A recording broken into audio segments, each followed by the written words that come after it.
Looking at Camden Yards in Baltimore, it's a summer-like day. 85 degrees the game time temperature, a little bit of a breeze blowing out toward left. It's game 4 of the division series. The Mariners trying to stay alive against the Orioles.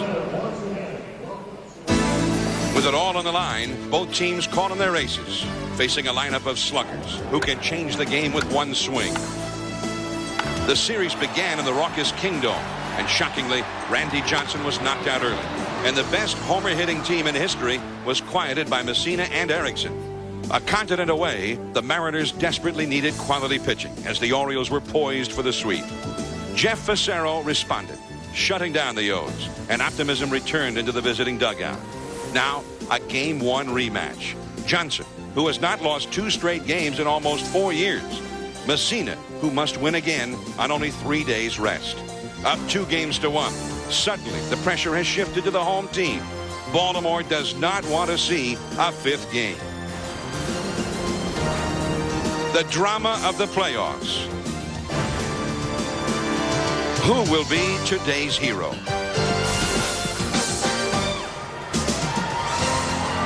Rock the yard. That's the slogan here at Camden Yards. Another sellout crowd gathering, hoping that today the Orioles will clinch this division series against the Seattle Mariners. Hello, everyone. I'm John Miller. Welcome to Camden Yards. A perfect day for a ball game. 85 degrees. And we've got a great matchup, the kind of matchup you expect in the postseason. The big unit, Randy Johnson and Mike Mussina of the Orioles, 2 of the premier pitchers in the game today. And look, in the last 5 years, they are right there with the great Greg Maddux. They're the 3 winningest pitchers by percentage in that 5-year period. And with me is my partner, Joe Morgan. And Joe, a great matchup today, but Mussina working on short rest, and Randy Johnson, of course, coming back after being very ineffective in Game 1. Well, the big questions concern both pitchers. Will Randy Johnson do what he failed to do in Game 1? And that is stay ahead of the hitters, get them to chase some pitches out of the strike zone. The second question is, will Mike Mussina be as effective as he was in Game 1? He had great command of all of his pitches, and he dominated the Seattle offense. Now, he has not done well on 3 days rest. That's Mussina. On the contrast, Randy Johnson has done very well on 3 days rest. He's 5-1.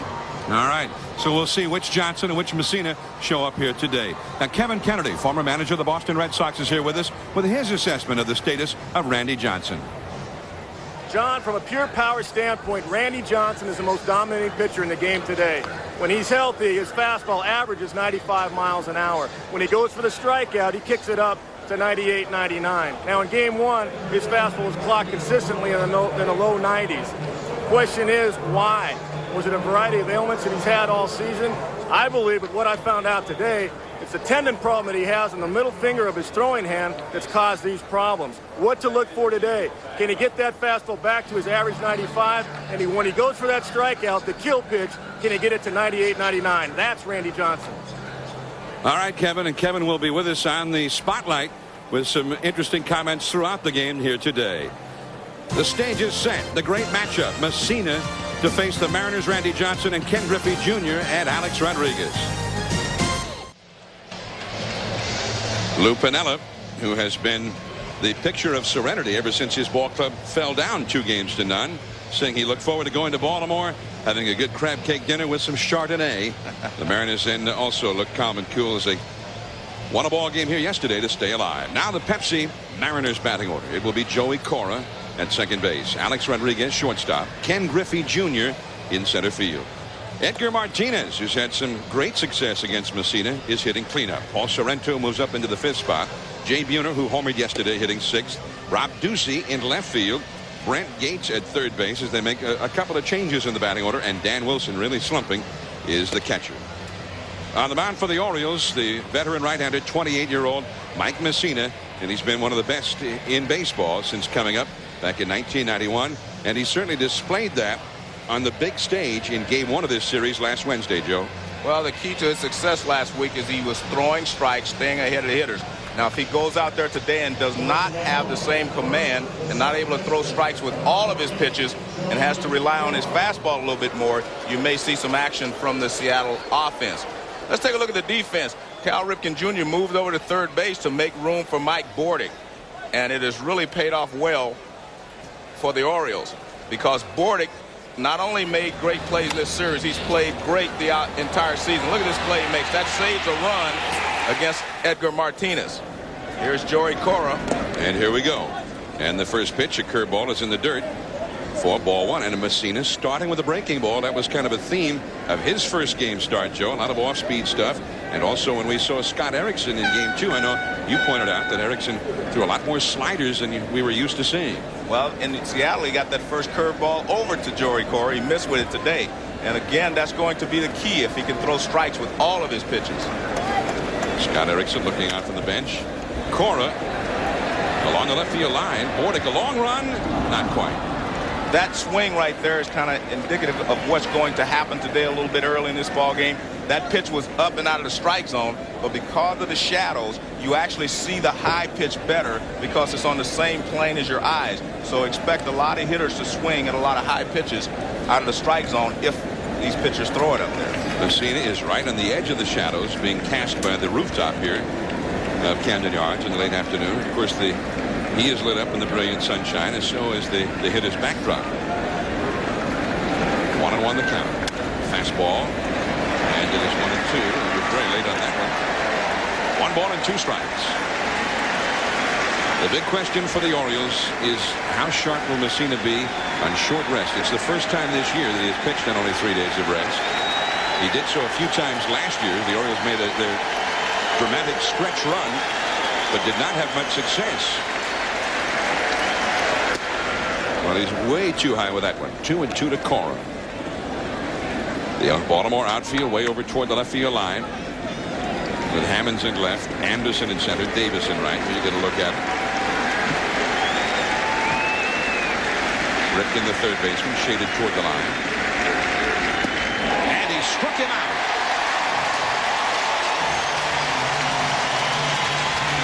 When you're ahead in the count, you will get a lot of hitters to go out of the strike zone, and especially on a day like today.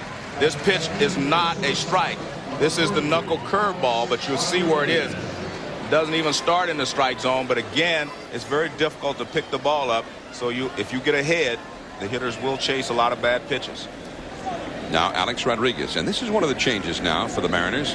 A-Rod, who almost all of last year when he had such an incredible season, hit number 2 in front of Griffey, and he's back there today. That's a drive into left center field. Hammonds had a late break, but he's there now and just does reach up to make the catch. That one started sailing and almost got over him.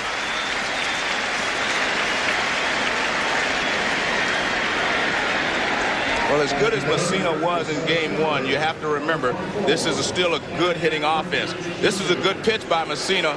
Rodriguez goes down and rakes it. He just did not get it up in the air high enough, or that ball's out of the ballpark. He hit a line drive that Hammonds went back and made the play on. And there is a little bit of a breeze blowing out toward left field. There you see the flags out in left center. But the ball always seems to carry to that particular part of the ballpark no matter what the winds are doing. But the wind also might carry well to straightaway center. It usually does when the wind is blowing out like that. Here is Griffey. Now in game 1, Mussina started him with a first pitch changeup. Griffey swung at it, popped out. This time he starts him with the knuckle curve. Griffey takes it. But he was going to take all the way. He was going to get one look at one pitch before he started swinging today. 2 down, nobody on. And the fastball called a strike, up and in. Griffey looks a little surprised by that call. He has never done well against Mussina. Griffey, 2 hits and 11 at bats in this series. Although he drove in a big run with a base hit yesterday. The changeup, and it goes to 2-1. Well, the great thing that's happening as far as Griffey is concerned, he has seen all of Mussina's pitches in this one at bat. And from a hitter's perspective, you'd like to see everything a guy has in the first at bat so he can make adjustments from then on. Another changeup, missing way high and away. 3-1. Edgar Martinez, who has had great success against Mussina, awaits his turn on deck, hoping to bat. 3-1 to Junior. 56 homers in the regular season. There's the knuckle curveball. 3-2. I think Junior was looking fastball changeup, which is the proper way to look in this situation. And if he throws your curveball, take it. He had not been able to throw the curveball over the plate yet, so you don't look for it. Fastball changeup is what I would be looking right here. I still wouldn't look for the curveball. A bloop. Ripken. And the side is retired. 3 up and 3 down. A great beginning for Mussina. Randy Johnson now takes the hill. Mariners nothing, and the Orioles coming to bat. Davy Johnson again has some of his biggest hitters on the bench, as he did in Game 1 against Randy Johnson. Palmeiro, Alomar, Surhoff, and Baines all sitting against the big unit.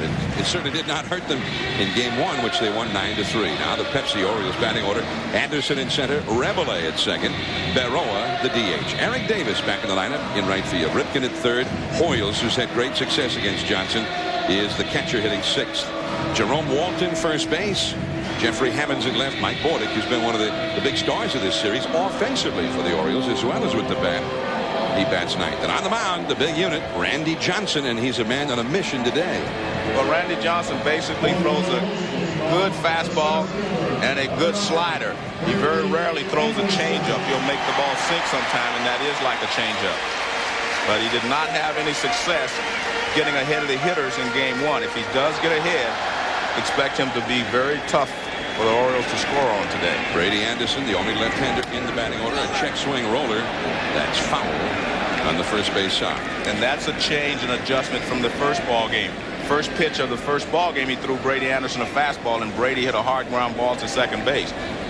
Brady Anderson will see a lot of breaking balls today because he was too comfortable against Randy Johnson last time. I mean, Randy threw him a lot of fastballs because he could not get ahead in the count. But I expect him to throw a lot of breaking balls to somebody, to the left-hander today, Brady Anderson. Jeff Rebele, Geronimo Berroa, a little foul. 91-mile-an-hour fastball there, missing down and away. 1 ball and 1 strike. And we'll be watching that radar gun, as you heard Kevin Kennedy comment just before the game. Johnson ordinarily routinely around 95 miles an hour with the fastball, but not so the other night. Well, that pitch there, he got more on top. The second pitch he threw to Brady, I didn't like his release point. That was where Randy Johnson wants to be, that last pitch. Right there. See, he's getting a little bit more up on top. The second pitch to Brady, first pitch was a curveball. The second pitch, he kind of threw it not sidearm, but he did not get up on top of it. Randy Johnson basically throws 3/4 and he slings the ball at you. And that's what he's done since that second pitch. 2-2. Brady Anderson, who homered in the second game. And there's the breaking ball, and he struck him out. He will see a lot of those today. Let's take a look at the defense. A little different defense today. And for Lou Piniella, he's got Brent Gates at third base. And the reason for that, he's trying to get another left-handed bat in this lineup against Mike Mussina. So we'll see how that hurts his defense, or if it hurts his defense, or it really helps his offense. There's Gates. Gates basically was a second baseman. He's played a lot of second base for the Oakland A's. Jeff Rebele at second base for Baltimore today, and a foul that goes back into the upper deck off to the right. 1 strike to count. Really tough right now for the hitters to get a good look at the ball. Johnson himself now starting to be engulfed in the shadows out at the mound. He misses high and away. Again, 91 miles an hour there with a fastball. And that ball also has a brief moment of sunlight just before it gets to the plate, and then back into the shadows again.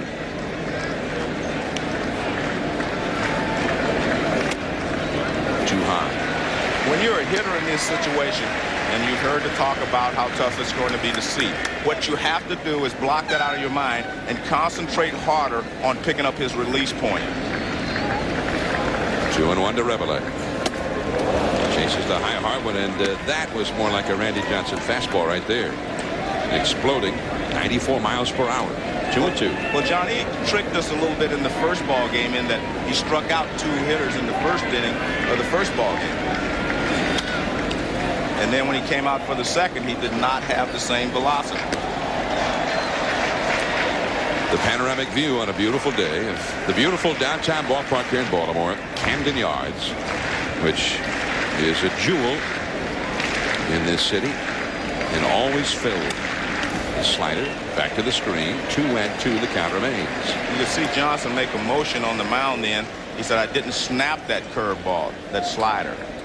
He just kind of, he said, you can see his arm. He snapped his wrist to show that he didn't snap it. He was telling Dan Wilson that. And that one just missing to the outside. Plate umpire Dale Scott. And the catch is set up toward the inside. That one looked like it was awfully close. Well, this is the pitch that makes him unhittable. Starts way off the plate outside and then breaks toward the outside corner. Fastball hit high and deep into left field. This one is way back there. This one is gone. A home run for Rebele. Randy Johnson, meanwhile, had a few words for umpire Dale Scott afterward.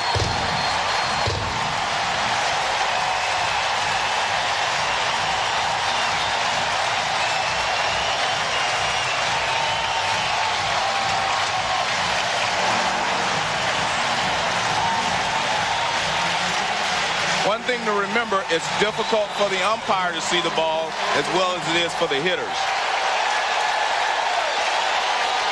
The shadows do not disappear from the umpire's view. They're still there, and it's very difficult sometimes to see it because the pitch before that looked like strike three. There's a fastball in and down, and that's the way you have to hit Randy Johnson. Make him get the ball down. Jeff Rebele has gone deep. Now Geronimo Berroa, who's ordinarily a guy who does go deep. And usually in the Oriole bullpen, that's too high. Alan Mills will call in for the bullpen after somebody hits a home run, saying this is a call from the White House. Into right center field. And the Orioles are back at it against Johnson. Berroa heading for second. A stand-up double.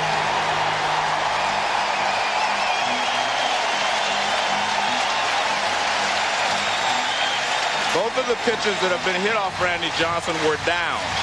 And that's the way you have to attack him anyway. You have to make him get the ball down. And both fastballs that were hit was down. Look at this. See, that pitch is down as well.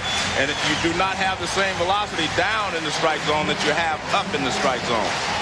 And Berroa does a good job of making sure that he was going for a double right from the time he hit the ball.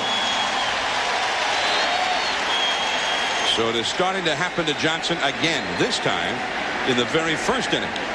Here's Eric Davis. Ball one.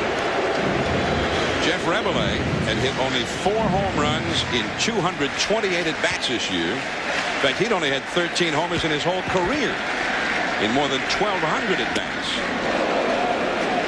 But he goes deep, and it's not the first time that he's gone deep against Johnson. It's his second home run that he's hit against Randy Johnson. So Davy Johnson takes some of his biggest stars out, and the guys off the bench, the men they're calling in the papers here in Baltimore, the JVs, are putting it to Johnson. Strike 2 to Eric Davis. Davis sat out yesterday's game. He had his chemotherapy treatment on Friday, a 2.5-hour treatment, and was exhausted. Although he told Davy Johnson yesterday, he says, if you need me, I can start the game. And he's in there today. It's a high foul off the right field line. And that one is off the glove of a fan. And the right fielder, Joe Buhner, never reacted to that ball. I don't know if he saw it coming in out of the shadows. Or coming out of the shadows.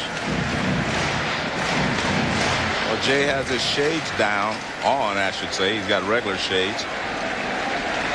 So that if he has to look up into the sun very quickly, he will not go blind. He'll be blinded by the sun.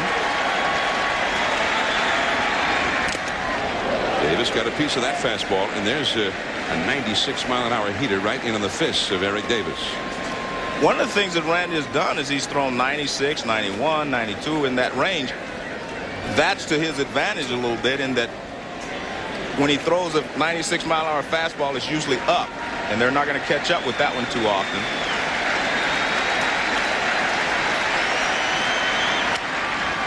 And another foul off to the right. First time Randy Johnson pitched in this ballpark this year. He faced Mike Mussina, and the Orioles ended a 16-game Randy Johnson winning streak. They won the ball game 13-3, although Johnson was down 2-1 after 5 when they had a long rain delay. And then they clobbered him when he came back from the rain delay. 1 run is in. Runner at second. 1-2 to Eric Davis. 2-2. Well, even if they do not break the game over and score a lot of runs here, they're accomplishing one thing, and that is getting Randy Johnson to throw a lot of pitches early in the ball game. That's his 23rd pitch here in the first inning. They're at second. The slider, and that is strike 3 call.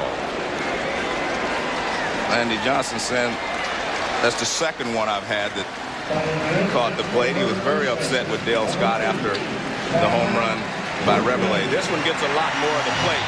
But see, that's just a tough pitch to hit because it starts so far off the plate outside, you give up on it, and then it snaps over the outside part of the plate.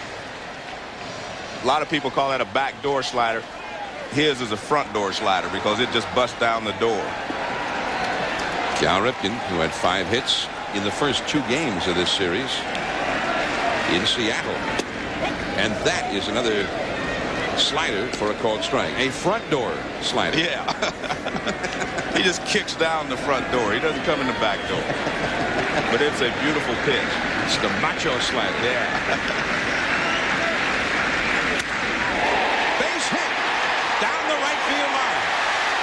That will get a second run home. Barroa scores. 2-0 Orioles. Another base hit to right field for Ripken. All 6 of his hits in the series have gone that way.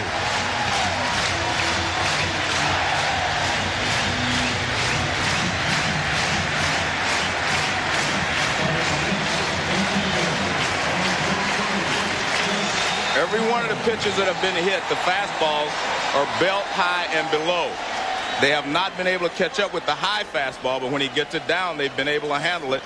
And as you mentioned, Ripken has gone the other way every time in this series. He hasn't pulled the ball to the left, not even the ones that are not base hits. He still hasn't pulled the ball. Chris Hoyles, a strike. Now, Hoyles is the guy with the success against Johnson in the past. He has a home run in this series against him. Hoyles, who played in that first game and also yesterday. A sinking fastball, and it's 1 ball and 1 strike to Hoyles. That is his version of a changeup. It sinks, which gives you a different speed. 2 runs in for the Orioles. They are starting it even earlier against Johnson in this one. Fastball too far in and down a little bit. 2-1 the count. This is a shock for the Mariners, Joe, right? I mean, when Johnson pitches, almost invariably they win, especially this time of year. Well, in the past, I think they've always felt like Randy would go down there and win the game for them. So maybe today will be a wake-up call for them. They realize they're going to have to score some runs. Slider. Ball the ball. 3-1. And Randy Johnson is not happy with Dale Scott's strike zone. He's questioning him again on that breaking ball. And he seems to be questioning more on breaking balls than anything else. Well, unlike yesterday when Jeff Facero kind of kept the crowd out of it, he shut the Orioles down until the 9th inning. They are raucous and rowdy early on here in Baltimore today. He walks it. Dan Wilson had a conversation with Dale Scott in between pitches as well. And I just feel like Randy's a little frustrated, with Dale Scott's strike zone. He feels like a couple of those pitches were strikes. Dale Scott said they were not. There's always a difference of opinion between a pitcher sometimes and an umpire anyway, so. Eternally at odds. Well, Johnson, of course, is not used to having to worry about things like that. Even if he doesn't get this call, fine. The next pitch can often be one that blows somebody away anyway. But he doesn't have the sharpness right now. He doesn't have the real hard stuff that he ordinarily has on every pitch. Now here he is in the spot where he's trying to keep this from turning into a big inning. The slider for a strike to Jerome Walton, the 7th batter of the inning. Coming with 2 out and Ripken at second. Hoyles at first. Walton, a veteran right-handed hitter.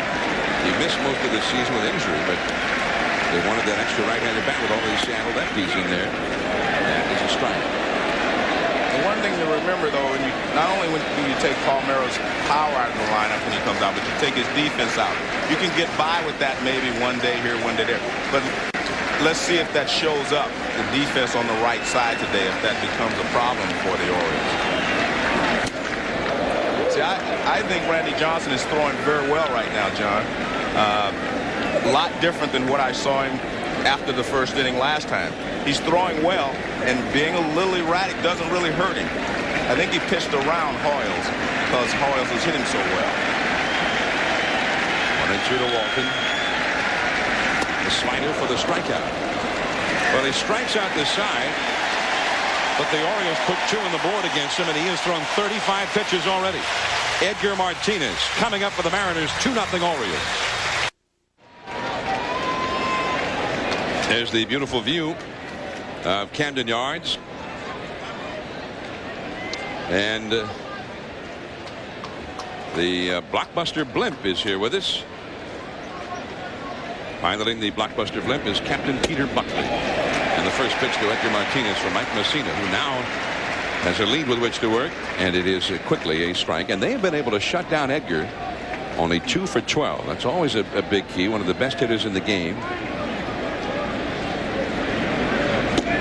Just off the outside. Some refer to him, in fact, Dusty Baker of the Giants in the National League feels that Edgar may be the best right-handed hitter, just pure hitter, in either league right now.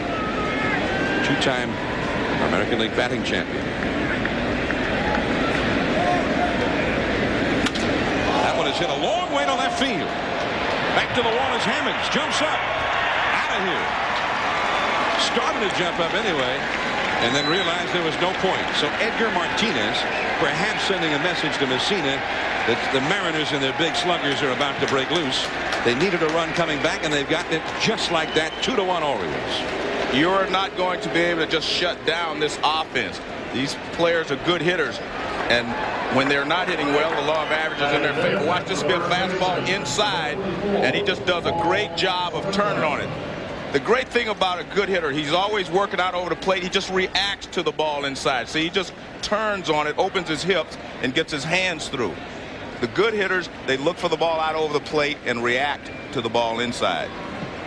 So Edgar has gone deep for the second time in the series. And now Paul Sorrento. The knuckle curve is too high. Sorrento hit a big home run here in the 9th inning yesterday to make it 4-0 for the Mariners. He and Buhner both homered in the 9th against Terry Matthews to lengthen their lead, which proved critical when the Orioles scored 2 in the bottom of the 9th. Changeup, and it is 1 ball and 1 strike. That was a big home run, not just because it cut the deficit in half, but it also sends a message to the hitters on the Mariners that we are capable of putting a scratch on Mussina, because last time out they could not touch him. Jay Buhner, who also homered in the last one against Mussina. Changeup in there for a strike. 1 ball and 2 strikes. There's no saying that good pitching stops good hitting, and that may be true in a lot of cases. But my question is, does good pitching stop great hitting? And the answer for me is no. You're not going to stop all these great hitters from getting some base hits and hitting the ball hard. And we're still ready to hear from those two, Griffey and Alex Rodriguez. Awfully close to the fastball on the outside. 2-2. It's interesting how Hoyles caught that ball. Hoyles did not really give Dale Scott a look at it. Watch how he catches it. He kind of moves his glove when he catches it. Watch this. See, the glove is moving. There's long been a complaint here among the pitchers in Baltimore, quietly, off the record, about the way Hoyles catches a game. Well, I can see that just on the pitches I've watched today, because a good catcher will catch it and just leave it there. He doesn't move it. Let the umpire get a good look at it, and also lets the umpire think that you thought it was a strike. 3-2 the count. And the walk. Changeup missing.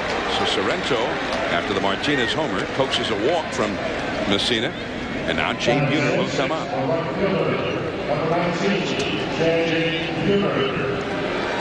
Jay Buhner, only the 15th man in history to put together 3 consecutive 40 home run seasons. He has hit 2 in this series, one against Mussina on Wednesday, and then a big one yesterday against Terry Matthews, and that was not the typical Buhner home run, Joe. Out into right center beneath the big scoreboard complex out there. Kind of an inside-out swing that he had yesterday on that one. 2-1 Baltimore. The crowd suddenly very quiet. The knuckle curve, strike 1.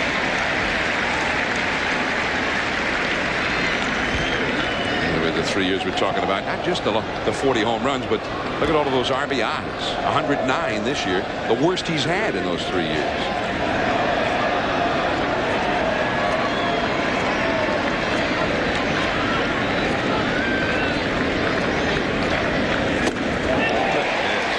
Fastball on the outside. I mean, that is perfectly placed on the outside corner at 93 miles an hour after starting me off with a big breaking ball. Watch this pitch. Look at that. I mean, you don't throw a pitch any better than that. Like a much harder version of Greg Maddux right there. You read my mind.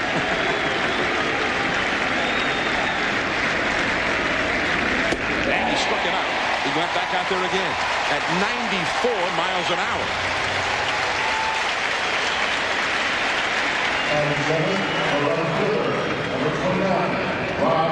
Fastball away again. This one's up. And that's where you want to pitch Buhner. If you can throw the fastball up and get him to chase it out of the strike zone, you're going to get him out most of the day. And this is an excellent fastball up and towards the outside part of the plate. But you make a mistake, and you'll add to those 40 that he's already hit so far this year. Now Rob Ducey. Getting a start for the first time in the series. 1 out. Sorrento at first. 2-1 for the Orioles.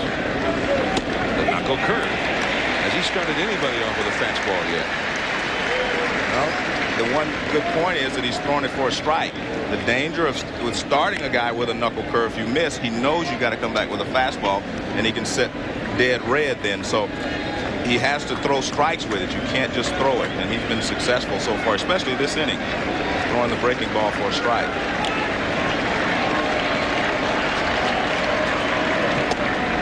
1 ball, 1 strike now. Ducey as a pinch hitter. It's Jay Buhner back in the dugout after striking out.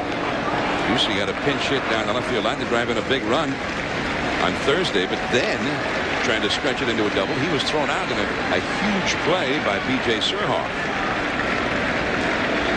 Real critical play in that ballgame, which the Orioles later broke wide open. The knuckle curve, he misses very high with that one. 2-1. B.J. Surhoff, along with Palmeiro, Alomar, and Baines out of the lineup today. Well, they got some dividends today when they put Rebele in for Alomar. He hit the home run. In the first ball game, he was not a factor.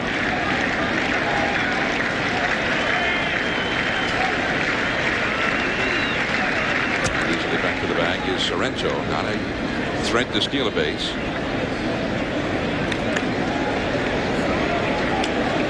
Orioles have Walton at first instead of Palmeiro. Rebele at second instead of Alomar.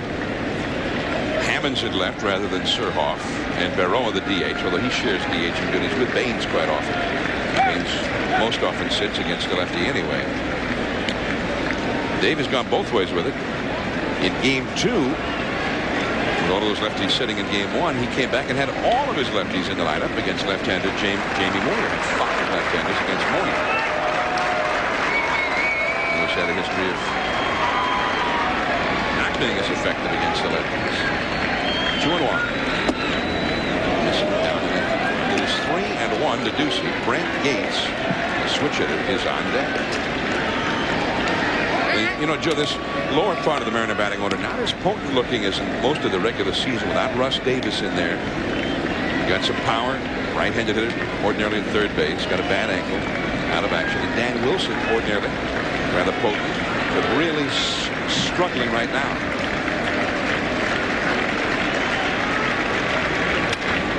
That's a bloop toward the middle, and that's in there, base hit. Sorrento has stopped at second base. That ball just died. It rolled to a stop in the grass out there. That's how softly hit that one was. Pretty good at bat by Rob Ducey. very good at that. Because what he did was he was patient, got Mussina into a hitter's count. He didn't do a lot with it, but he got the fastball he wanted, and he's able to get a base hit into center field. Brady Anderson does a good job of charging it. Sorrento decided he wasn't going to take a chance at third base, and he's probably right to do that. Although it's going to be difficult for him to score on anything he hit the right field because Eric Davis plays Gates in shallow, and he has a very good throwing arm. Vice President of the United States, Albert Gore, here today. Over from Washington. And the knuckle curveball. Again, first pitch knuckle curve. Again, a strike to Brent Gates this time. 0-1 the count. 2 men on, 1 man out. You will not see many hitters attack that first pitch knuckle curve. So he's going to have to throw more than 1 strike with it in each at bat. Knuckle curve into left field. Hammonds is there. Drifting back a little bit. Number 2. Both times he's gone back now. Right at the last, Hammonds has said to quickly backpedal a couple of steps. The wind might be pushing that ball a little extra here today. Well, it was a check swing. That may have fooled him. Watch Gates. He tries to check his swing a little bit. He started, and then he just looked like he drug it through the strike zone. Didn't have much bat speed. Hammonds broke toward left center, but the ball could have tailed back because when a left-hander slices it over that way, you get a pretty good tail on it. 2 down, and here is Wilson. And there are the sad numbers on Wilson. 0 for 11, 8 strikeouts. 2 on, 2 on. The shortstop, right to Bordick. Rebelay. That was not a very good feed by Bordick, but they get the out on Ducey. 2-1 Orioles. We go to the last of the second. Edgar Martinez, though, with a home run in the second. The Mariners are right there, 2-1. There's the view of the beautiful Inner Harbor area here in Baltimore. The National Aquarium over there. And of course over here, Camden Yards, right next to the 19th century structure. The huge B&O warehouse. The two blend together as if they've been right alongside each other for all those many years. Camden Yards, which of course is the state of the art in terms of baseball stadium new building. Jeffrey Hammonds against Randy Johnson. Quickly it's 0-2 to Jeffrey. Now it was the second inning, as you pointed out, Joe, where Randy Johnson was not the same pitcher the last time. So this is a key inning for him. You're right. So he wanted, as you see Dan Wilson give him the glove higher, he wanted that fastball up, and he got it down, not down, but it was down in the strike zone, into the strike zone. He wanted that pitch up and out of the strike zone. You don't want him to have that pitch down in that burning ring of fire. But he needs to get that fastball, 0-2 especially. You want it up around the shoulders, not so much around the letters.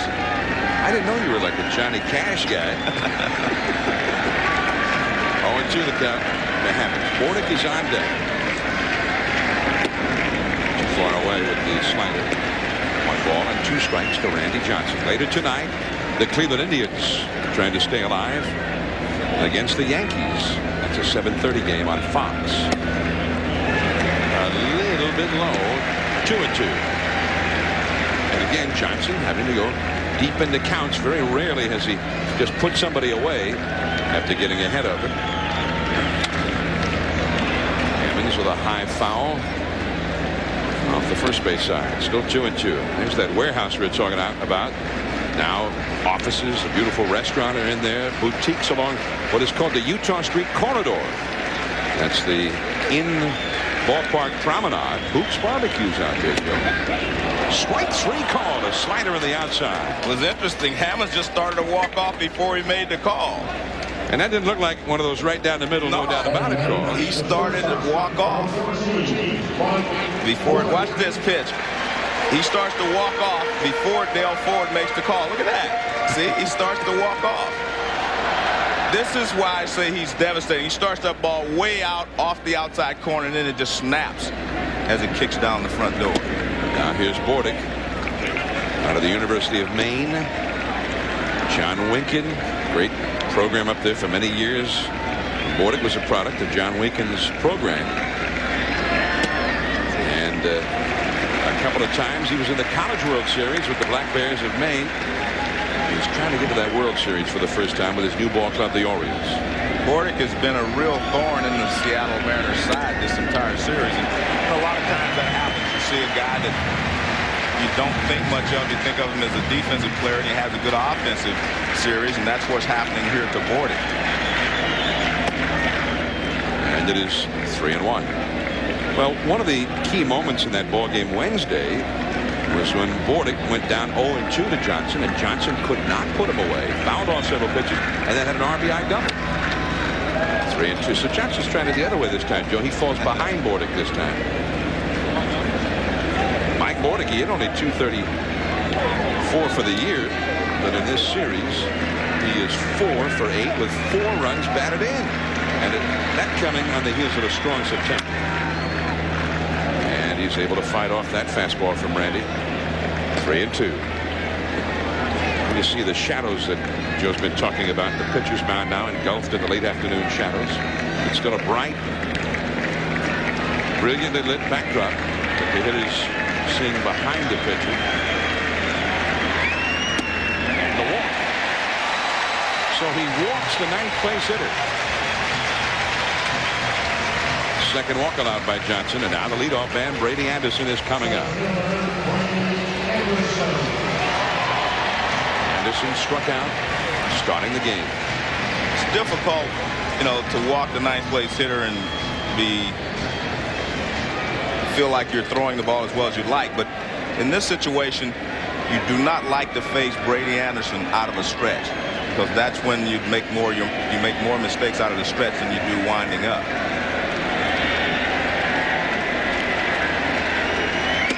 Slider for a strike.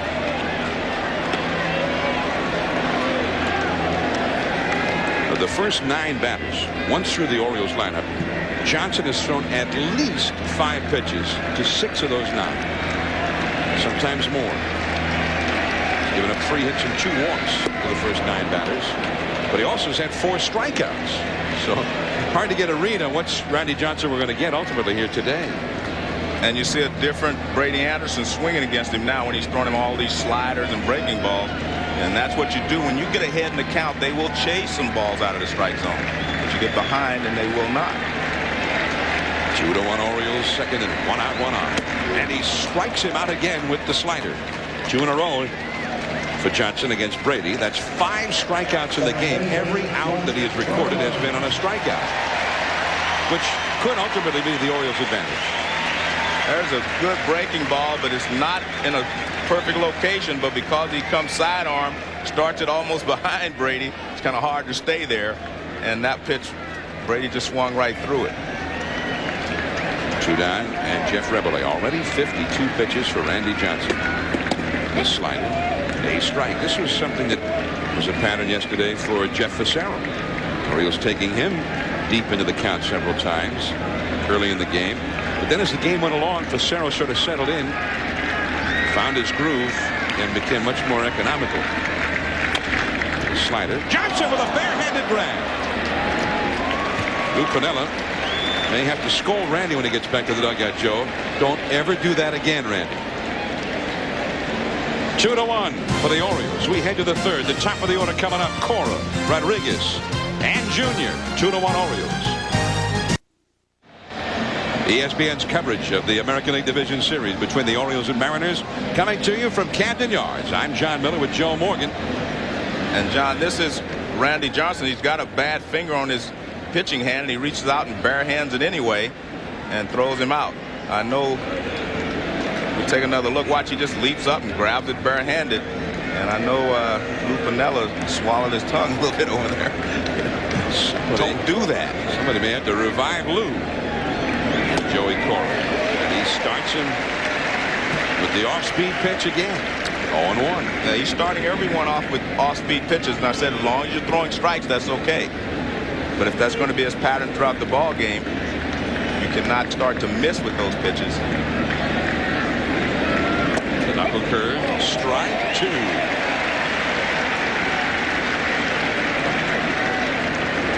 Cora struck out his first time. Alex Rodriguez on deck, and then Ken Griffey Jr. due up third in the inning. Cora, the man who got the Mariners offense going. throughout the year. A 300 batting average.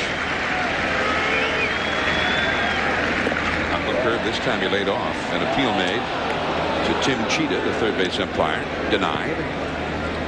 1 ball and 2 strikes. Yeah, Randy Johnson, hurt that finger originally. Upset about a call or a pitch that he'd made. The catcher threw the ball back to him, and he grabbed it barehanded. And afterwards said, "What an idiot, huh? That's how I hurt the tendon in the finger." He missed 4 starts after that before coming back in September. The knuckle curve for the strikeout.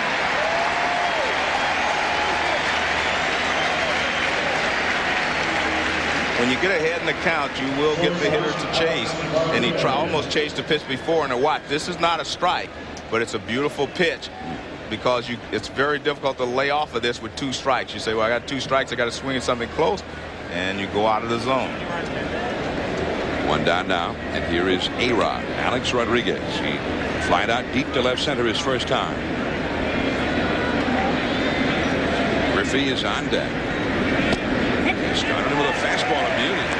Knee high on the outside. It is 0-1. And the reason he did that, John, is because the first pitch last time he started with fastball, he hit it hard. So he comes back thinking that A-Rod is looking for something else, throws him a fastball again. No one ever accused Mike Mussina of being dumb. He's throwing him all hard stuff because he hit the ball hard last time. He figures he's looking for something else. The thing with Miss is the lemonade vendor, Joe. He mixes it beautifully for you. Some people enjoying the game. Some people, hey, it's a living. 0-2 to Rodriguez. He'd like to get on base somehow with Griffey coming up next. He's got a piece of that one. John, when you have a hitter like Griffey that hits a lot of home runs, McGuire, those types of players, you need someone to get on base in front of you so that the pitcher doesn't have a place to put you, so to speak. He can't just say, well, if I fall behind, I'm not going to throw a strike. So you need someone in front of him, and I think that's why he put A-Rod back in front of Griffey today, so that Griffey would have somebody on base in front of him, or try to anyway. Griffey giving a souvenir to a little girl. So that'd be something to remember forever. 0-2 the count. I mean, Griffey, not only the greatest player in the game today, one of the greatest of all time. He certainly got a chance to put himself up in that pantheon of all-time greats by the time he's finished. I don't think there is any doubt that if he continued on the path, he would be maybe in the top 3 or 4 of all time. Griffey also, without question, the most popular man in the game today, and one of the most popular of all time. 2 strikes to A-Rod. And down he goes on the fastball. Rodriguez hung tough in there, but he really got a lot of tough pitches there from Mussina. 4 strikeouts from Mussina.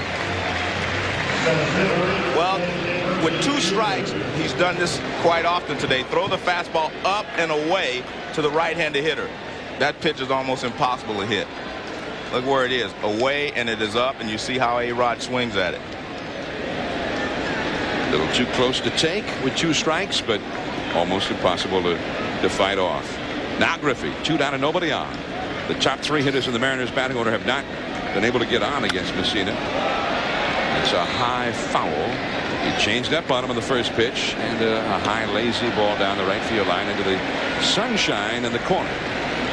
When I look at the record that Griffey has against Mussina, he was 4 for 33 coming in. I am a little surprised that he has not maybe adjusted and gone back through the middle a little bit more, because I've seen him do it with other pitchers.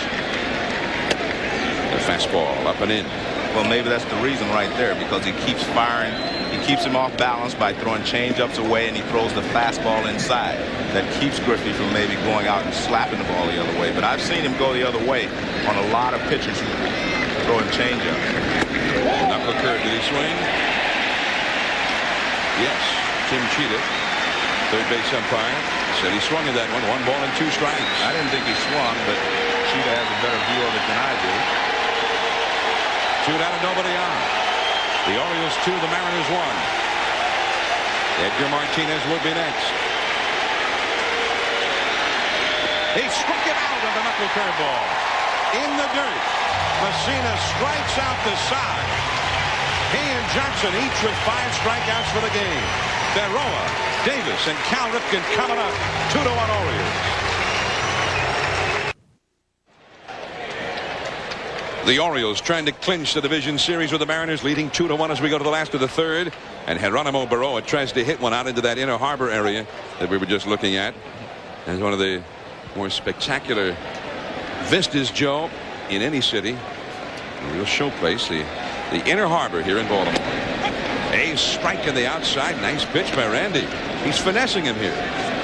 Well, he's throwing a lot of sliders, which I think is making him more effective with his fastball. And too high.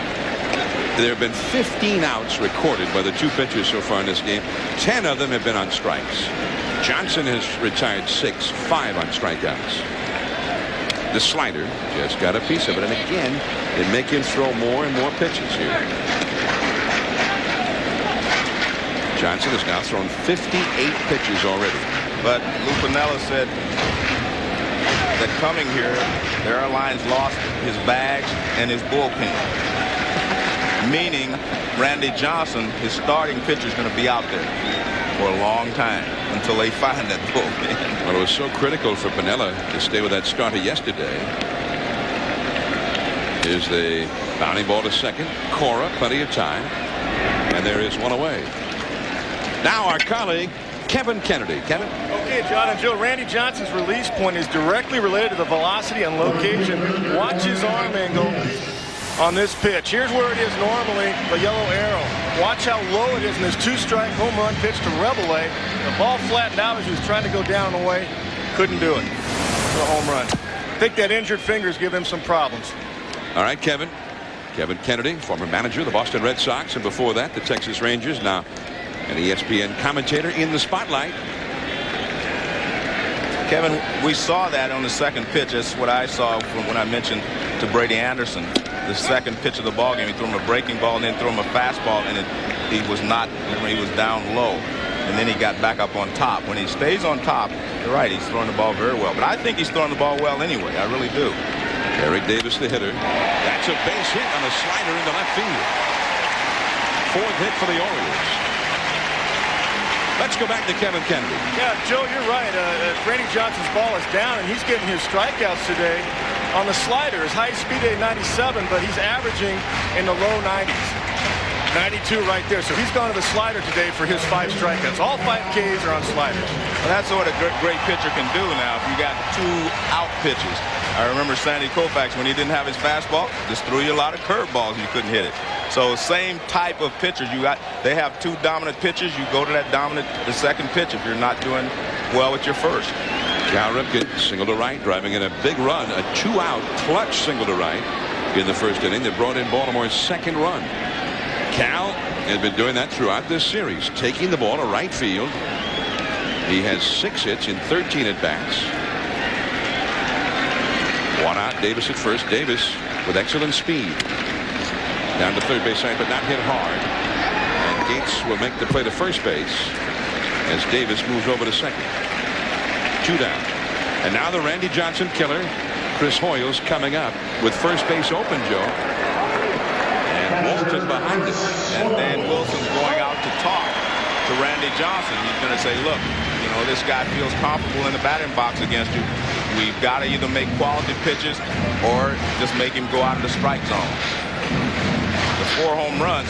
But the other side of the coin is when Johnson has made great pitches, he struck Hoyles out. He struck him out over 15 times. Well, 15 times since in those 28 at-bats. So it's either feast or famine.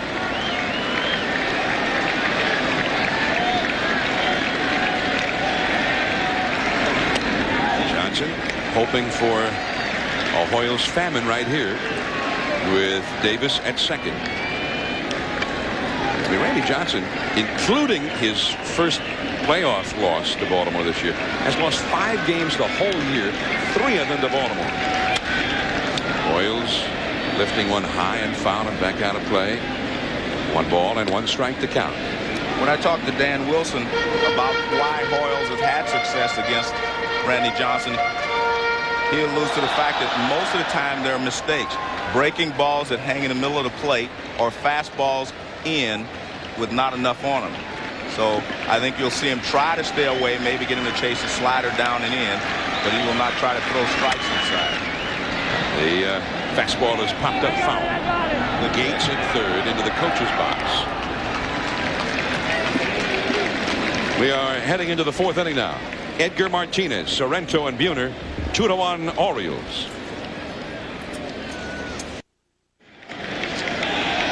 Now the top of the fourth inning. Game 4 of the American League Division Series between the Seattle Mariners and the Baltimore Orioles. I'm John Miller with Joe Morgan, your division playoff commentators. I mean, and with Joe Morgan, I mean that literally. Joe does every single series. That's a strike. How are you going to get to Cleveland for that one tonight, Joe? I'm going to miss that one. Oh, sure, you're missing it, yeah. He had a fastball off Mussina last time inside. You see right away Mussina starts to go away. And I think he'll come off the plate inside, but he's going to have to stay away from him most of the afternoon. Edgar Martinez slowly to shortstop. Boarding. One away. Prime Monday comes your way tomorrow night at 7:30 on ESPN. Join Mike Tirico, Joe Theismann, and Sterling Sharp for a complete look at Sunday's action. Stats and stars, as well as on-the-field sound with soundtracks then at 9. Over on ABC, a battle of the unbeatens when the New England Patriots visit the Denver Broncos at Mile High Stadium. The Patriots have not won there since the year Yastrzemski led the league with a .301 batting average, 1968. They were then the Boston Patriots. NFL analysis in action Monday night at ESPN and ABC. Al Michaels, Dan Dierdorf, and Frank Gifford, Monday Night Football. And the Boomer. Boomer's always there. The Boomer, that's right. Yeah, Chris is there in the studio. 2-1 for the Orioles in the fourth. And I'm not sure what just happened, but Eric Davis was over in the corner. I feel maybe something got loose on the field from out of the stands, whatever. They've solved it. And here is Sorrento. Fastball, a rare first pitch fastball. Back to the screen, 0-1.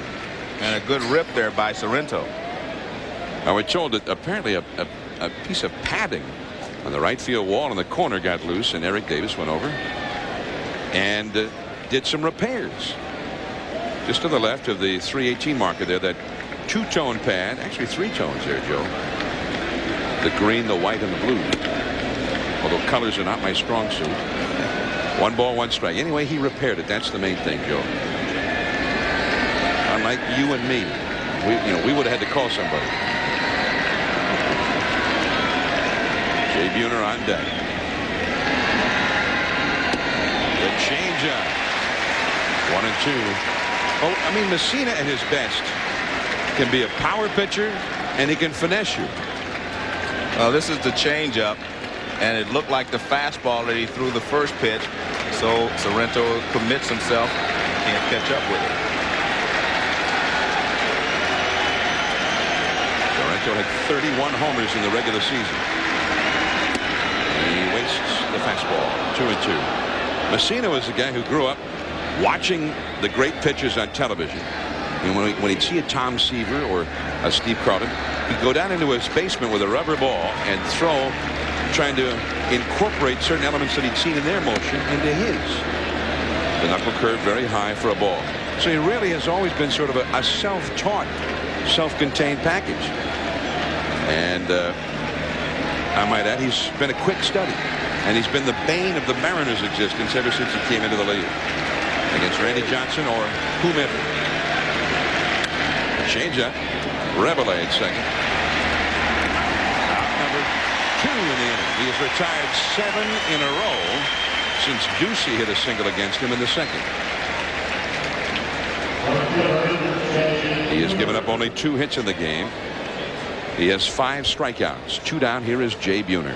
Well, he's answered one question for us today. How effective would he be on 3 days rest? And he's throwing well. Doesn't mean he has to win this ball game, but he's throwing well, and that's the important thing. Well, last year in the division series against Cleveland, he was taken out after 6 innings, and he was not at his best. And then in a league championship series game against the Yankees, after shutting them down for 7, he got lit up in the 8th and it was starting to be said around Baltimore, hey, he can't win the big games. And he took it personally. That was personal. Yeah.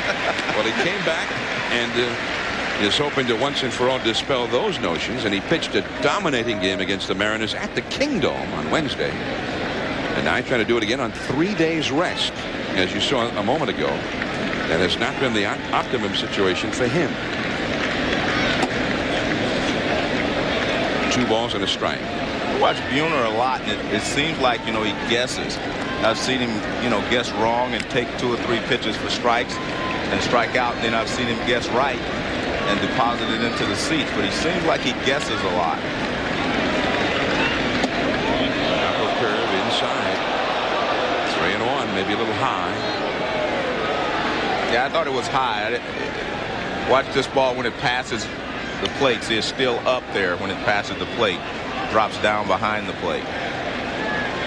The outfield deep and around toward left. 2 down, nobody on. Right there. And you see, well, he's looking for a fastball there, and I don't blame him. 3-1, he looks fastball or maybe a change, but you take the curveball, and he has something to say to Dale Scott. But it looked like a pretty good pitch, but he was talking to Dale Scott about it. Just missing. Down and away. And Buhner gets the walk, the second walk allowed by Mussina. First base runner for the Mariners since Ducey singled back in the 2nd inning. And here is Ducey. Mussina working on the short rest. Ordinarily gets at least 4 days of rest between starts. And thrown 45 pitches coming into this inning. Johnson has already thrown 67 through 3 innings. The knuckle curve or a strike. That's the 60th pitch thrown by Mussina. And those pitch counts really are relevant only in terms of because Mussina is on short rest, but primarily with Randy Johnson because that bullpen has been a real problem for the Mariners. The Orioles are not concerned about going to their bullpen. The bullpen has been a strength for them all year long.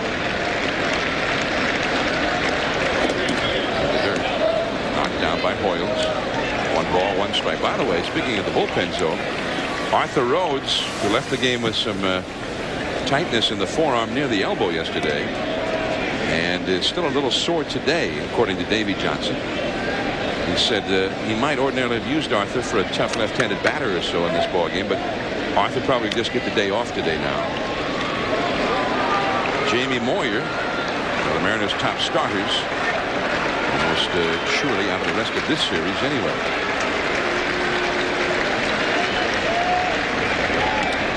In the dirt, the changeup missing badly. 2-1 the count. That's the first time really we've seen Mussina miss with a couple of pitches in a row that badly, Joe. Well, you're right. He's been around the plate the entire ball game, and that's what has helped him because some of the hitters have helped him out by chasing pitches that are just out of the zone. Ernie Tyler delivering a new retinue of baseballs to the plate umpire, Dale Scott. 2-1 the count to Rob Ducey. Buhner at first with 2 gone in the 4th inning. 2-1 for the Orioles. Jerome Walton on the bag with him. Sam Mejias, the first base coach there, number 49. The lights are on here at Camden Yards as we're playing in the late afternoon shadows.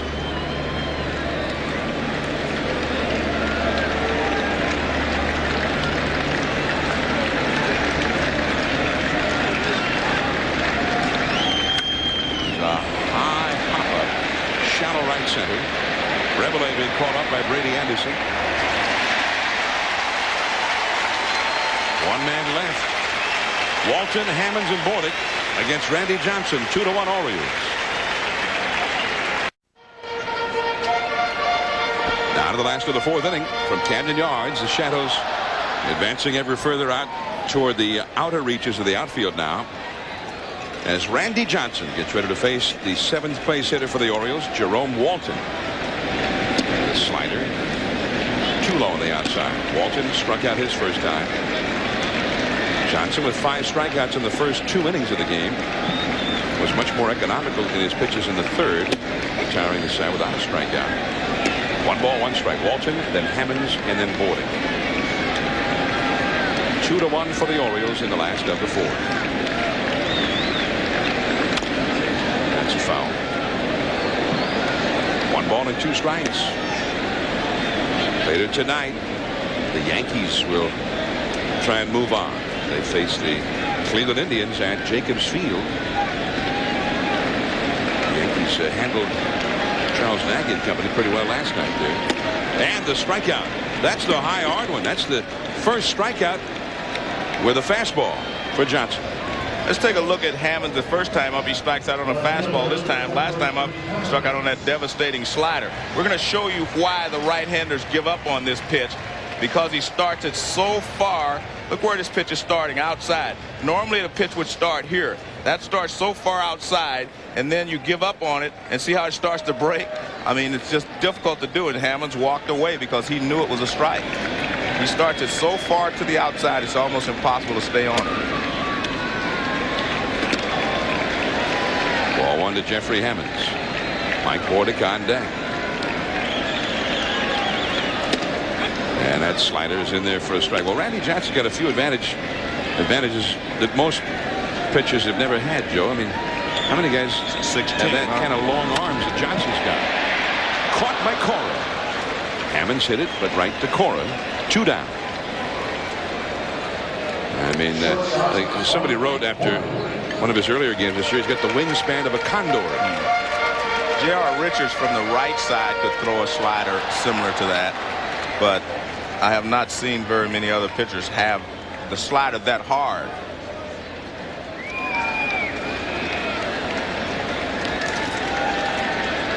Here's Mike Bordick. He walked his first time.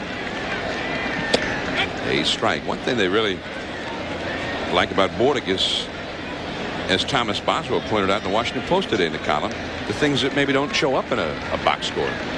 He has battled Johnson to make him throw so many pitches. He did it again yesterday with Facero. That doesn't show up in your line in terms of how many hits and at-bats and all that kind of stuff, but you can wear a pitcher out. 2-1. There's Jeff Facero. He saved the Mariners yesterday. They didn't get him much to work with. He had only a 2-0 lead all the way to the 9th inning. But he just would not yield. Threw 135 pitches, the most he's thrown in any game this year. But he left leading in the shutout. But so valuable is he in terms of them staying out of the bullpen. Lou Piniella accused Davey Johnson of faking an injury to Arthur Rhodes in the 9th inning to make Facero cool off. Well, Randy Johnson with a very impressive display of power pitching here in the 4th inning. He's got 7 strikeouts for the game. 5th inning, 2-1 Orioles.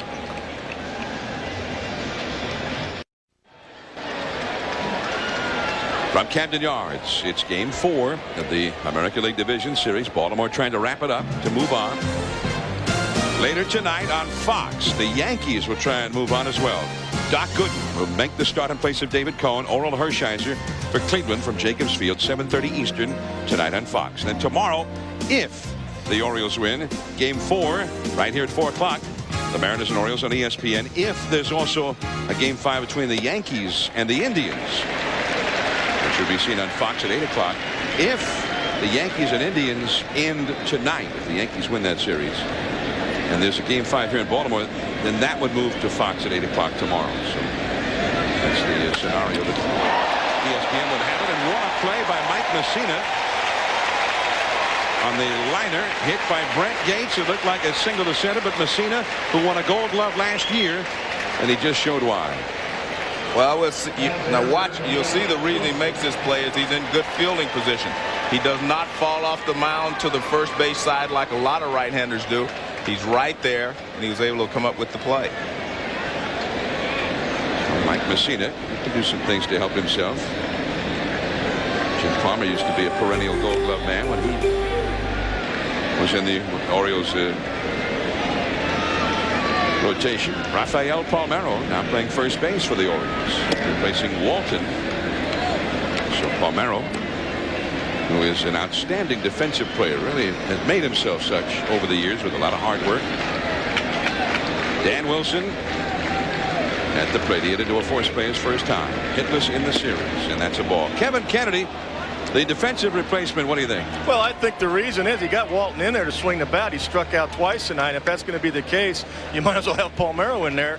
The guy that's a better defensive player and might pop one. Plus, he knows Randy Johnson's fastball is in the low 90s tonight. So a couple of reasons I think Davey's doing that right now. So Walton, in effect, is struck out of the game. Well, I think there's one more reason, too. He talked about it before the game. He said the only reason he didn't want to start Rafi is because of the sun and the shadows. And by the time Rafi hits again in this ball game, it will be in a, he will not have the shadows to deal with. And he makes a better defensive first baseman, as Kevin mentioned. 2-1 to Wilson. 1 out. Chase the battle in there. 2-2 to count. Wilson not only is hitless in the series, almost literally hitless in terms of just not able to make contact. He has struck out 8 times in 12 at-bats.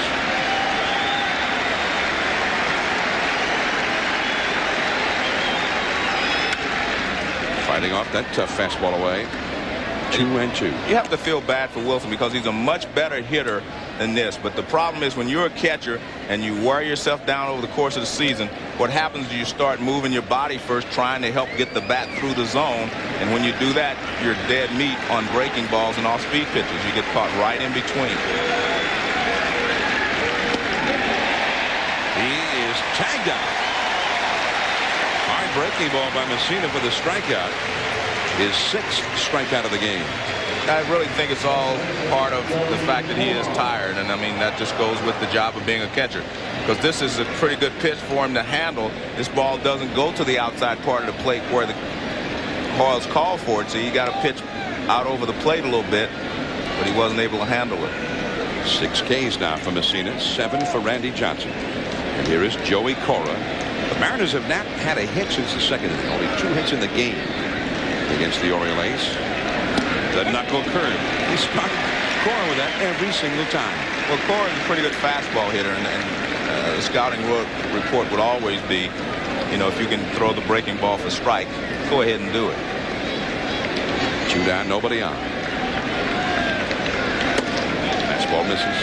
1 ball and 1 strike. Alex Rodriguez would be next. Ken Griffey Jr. 0 for 2 in this one. Of course, he's never been able to figure out Mussina. This postseason has been no exception. Reveille at second. That's the inning. Mussina is on a roll. The top of the order, Brady Anderson, Reveille, and then Berroa. 2-1 for the Orioles. 2-1 Orioles over the Mariners. Last of the 5th. We'd like to thank the Blockbuster Blimp for providing us with these beautiful aerial views. It is currently flying over Camden Yards at an altitude of 1,000 feet. We're glad to have them with us in Baltimore today. Now the top of the order for the Orioles. Brady Anderson taking a strike. It was in the 5th inning that they laid waste to Randy Johnson Wednesday night in Seattle, breaking open a 1-1 game. This is a different Randy Johnson, though, John, and he has been throwing well the entire ball game. A couple of mistakes, if you want to call them that, but he is throwing the ball very well. And I was looking at Brady Anderson, that first breaking ball is the one you have to hit because they get sharper and sharper after that. The first pitch he threw, he was just trying to throw a strike with it, but the last one was really nasty. Randy has struck out Brady twice in a row. Anderson fighting that one off. Still 0-2. And there you see what happened to Randy Johnson in, first time through the order. And this is what he's done the second time throughout. And like I said at the beginning, he is throwing the ball well. He just happens to be up against Mussina again.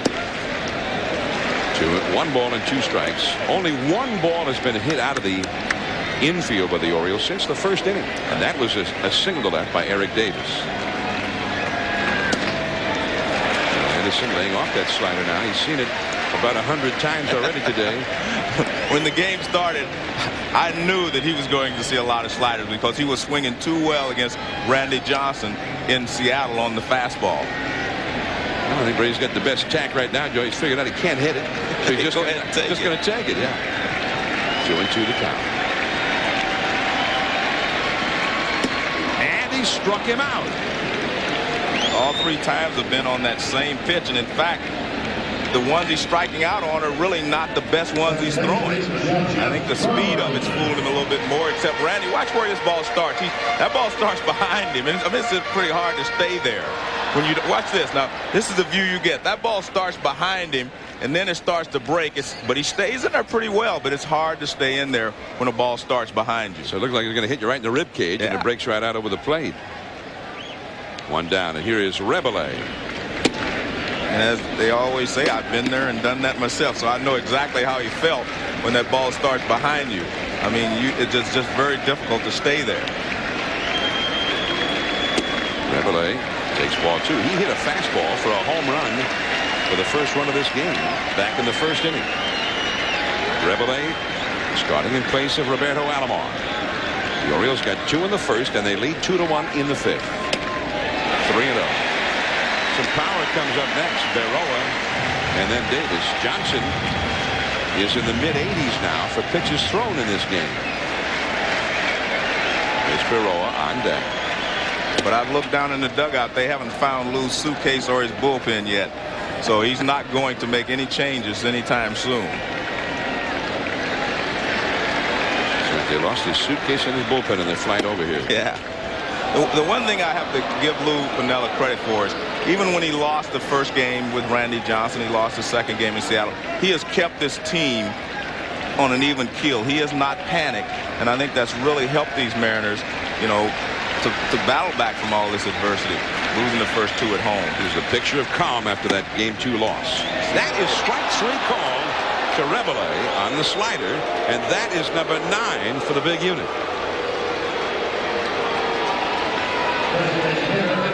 Well, this is devastating if you're a hitter, because now he throws a 3-2 breaking ball. Look where it starts, and it just breaks right back over the plate. I mean, watch where this, look, that pitch starts way off the plate. And that's the pitch that you just can't hit if you're right-handed, because you automatically give up when it starts that far from your body. Here's Berroa, the slider. Call the ball outside. Berroa has hit a double to right center, and then later he scored on a Cal Ripken single. That run is the run by which the Mariners lead this game. Berroa also has grounded a second. There's a shot to left field, into the corner. This one is gone. A home run for Berroa. 3-1 Orioles.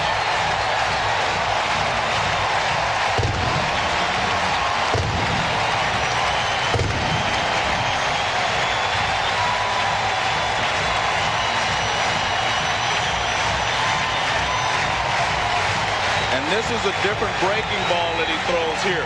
This one starts toward the plate and breaks toward the hitter a little bit more.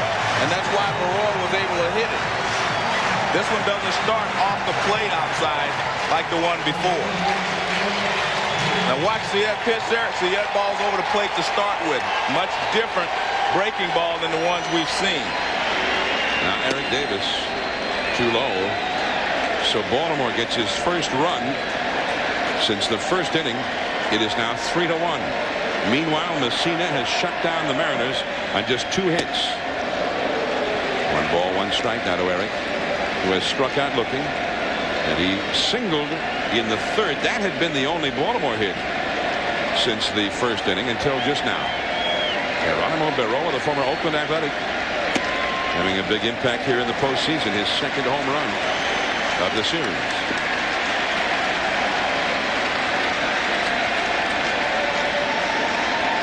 That's just why the Orioles picked him up. Davis with a pop-up. Ken Griffey Jr. And that is the inning. But the Orioles get a big run. And now the Mariners will send their biggest hitters up. Alex Rodriguez, Ken Griffey Jr., Edgar Martinez. But it's 3-1 Orioles.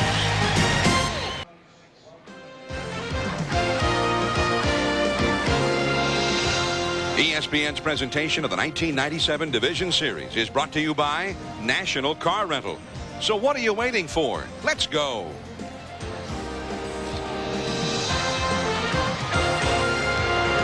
And that might be the very thing being said all across the Pacific Northwest to this Mariner offense. What are you waiting for?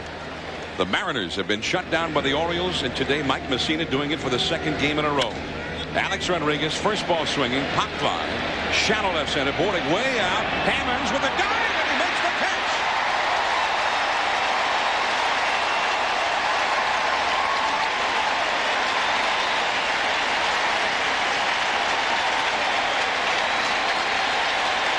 More center field than left field, and he and Brady Anderson having a laugh over it. That was almost in no man's land out there, and a nice play by Hammond. You see Bordick goes out. He's not giving up on it either. But Brady can't get there, and Hammond just barely comes up with it. And watch this right at the end of his glove. Nice catch. Nice play there by Hammonds. And he's joking with Brady. You can joke about that when you make the catch. Here's Griffey, and the knuckle curve in the dirt for ball one. The only reason I can think that Griffey's had so much trouble with Mussina is not the pitches themselves, but the fact that he doesn't see the ball well from Mussina, and he's not recognizing what they are quick enough. Griffey has popped to third and struck out in this game. 4 for 35 lifetime against Mussina. Too low, and it is 2 balls and no strikes. There's the Orioles lineup card in the dugout, and they have put a primer on where to play these guys. Well, they had Rodriguez straight away, and he almost blooped it right in between all of them. Right to the first baseman, Paul Merrill. 2 down, the top 3 hitters, Cora, Rodriguez, and Griffey, have been kept entirely off the base paths as Ken Griffey Sr. looks on from the stands here. And I know Senior's thinking, well, the guy, when he gets a 2-0 count, he gives him a changeup. And I think Griffey's going to have to be the one to give in, because Mussina's not going to give in. And Griffey tried to pull it again. Griffey is 2 for 14 in this series. Now Edgar Martinez, who has a homer to left for Seattle's only run, and he has grounded ashore. He bluffs the bunt with Ripken very deep at third base. Ball one. All the years I played the game, I always thought Ken Griffey Sr. was the best fastball hitter I'd ever seen. He could hit it in, out, up, or down. It didn't matter where it was. If it was hard, he could hit it. 2 down, nobody on. Again showing bunt. 2-0. Now you got the left-handed power hitter Sorrento on deck. So Edgar has twice shown bunt to Mussina. Mussina has missed with each pitch, and now Hoyle's out to talk with him. Cal Ripken joins in at the mound. There's Sorrento hoping to bat. If he bats in this inning, he'll have a chance to tie the game. The Mariners with only 2 hits against the Orioles, the highest scoring team in Major League Baseball in each of the last 2 seasons. But the Orioles have been unyielding in this series. The Mariners have scored 11 runs in the 4 games of the series up till now.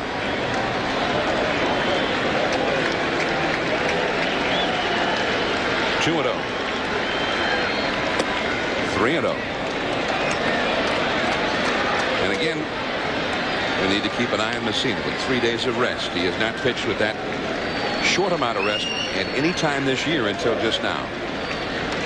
He's up in the mid-80s with pitches thrown now for the game. Still throwing that fastball though at 93 miles per hour. And still, I guess, Joe, I mean, what do you think? Ray Miller, the pitching coach, looks on. Looks like he's not laboring at all here. His changeup is the only pitch that seems to have caused him problems the last couple of innings. 3-2. Is that a slider he's throwing? I don't think that was a slider there. That was just a fastball that he wanted to sink a little bit. See, that's a fastball. He just wants to sink it a little bit, and he does so. The crowd rises to its feet. 2 down, 3 balls, 2 strikes. And they're shouting Moose. He fights off that fastball into the crowd. Well, that's the pitch that he hit out. His first at bat. He had thrown him away, and then he came in with a fastball, and Martinez was able to yank it to left field. Mike Mussina, his teammates call him Moose. Now the whole crowd calling Moose as he goes for the strikeout. And gets it. He freezes him with a curveball. Rodriguez, Griffey, and Martinez retired in order. Mussina is shutting him down again. Cal Ripken coming up. 3-1 for the Orioles.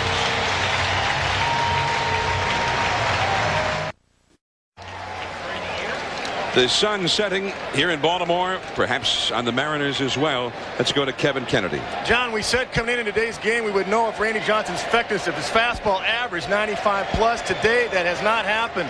His average fastball has been 92. Johnson's thrown more sliders today than usual. Last inning he struck out 2 guys on the slider. And then Baroa hits a hanging slider for the home run. 7 of his 9 strikeouts today are on the slider. All right, Kevin. All right. So Kevin Kennedy in the spotlight. Randy Johnson to Cal Ripken. It's 0-1. And Ripken is thrown out by Gates. 1 away. Let's go back to Kevin Kennedy. John, Randy is just. Let's take a look and we can see. All right, here we go. Here's a slider right there for strike 3. Slider again. He takes it for strike 3. Comes Baroa, hanging slider. Hits the home run. Baroa makes the adjustment. A lot of sliders today, much more than usual. All right, so it's still, although he pitched much better than in the first game, not the overpowering Johnson that you're used to seeing. And Hoyles belts one foul down the left field line. Well, I'm going to have to give a little credit to some of these Orioles hitters too, though, John. I mean, the fastball was down that Reveille hit out, and it was a hanging breaking ball there to Baroa, but they could have popped those pitches up. I mean, you got to give the hitters credit when they've gotten pitches to hit. They've been able to do that so far.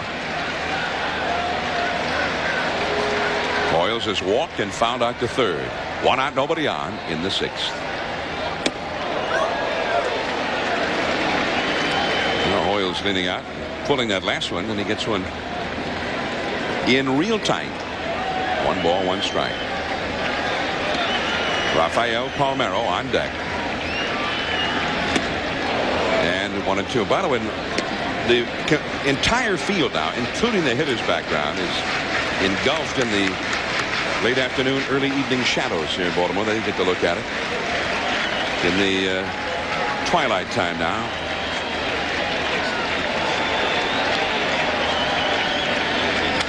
And that is shot down the left field line, into the corner, and foul. 1-2. You know, that's the pitch. That was a fastball up.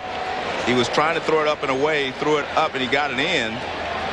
And I'm telling you what, he cannot throw the fastball by Hoyles in that situation. Obviously, that ball there is middle of plate in, and he didn't get it up enough. I mean, you're playing with fire when you do that with Hoyles, and those are the pitches that Dan Wilson said that he's hit out. A breaking ball in that zone and fastballs.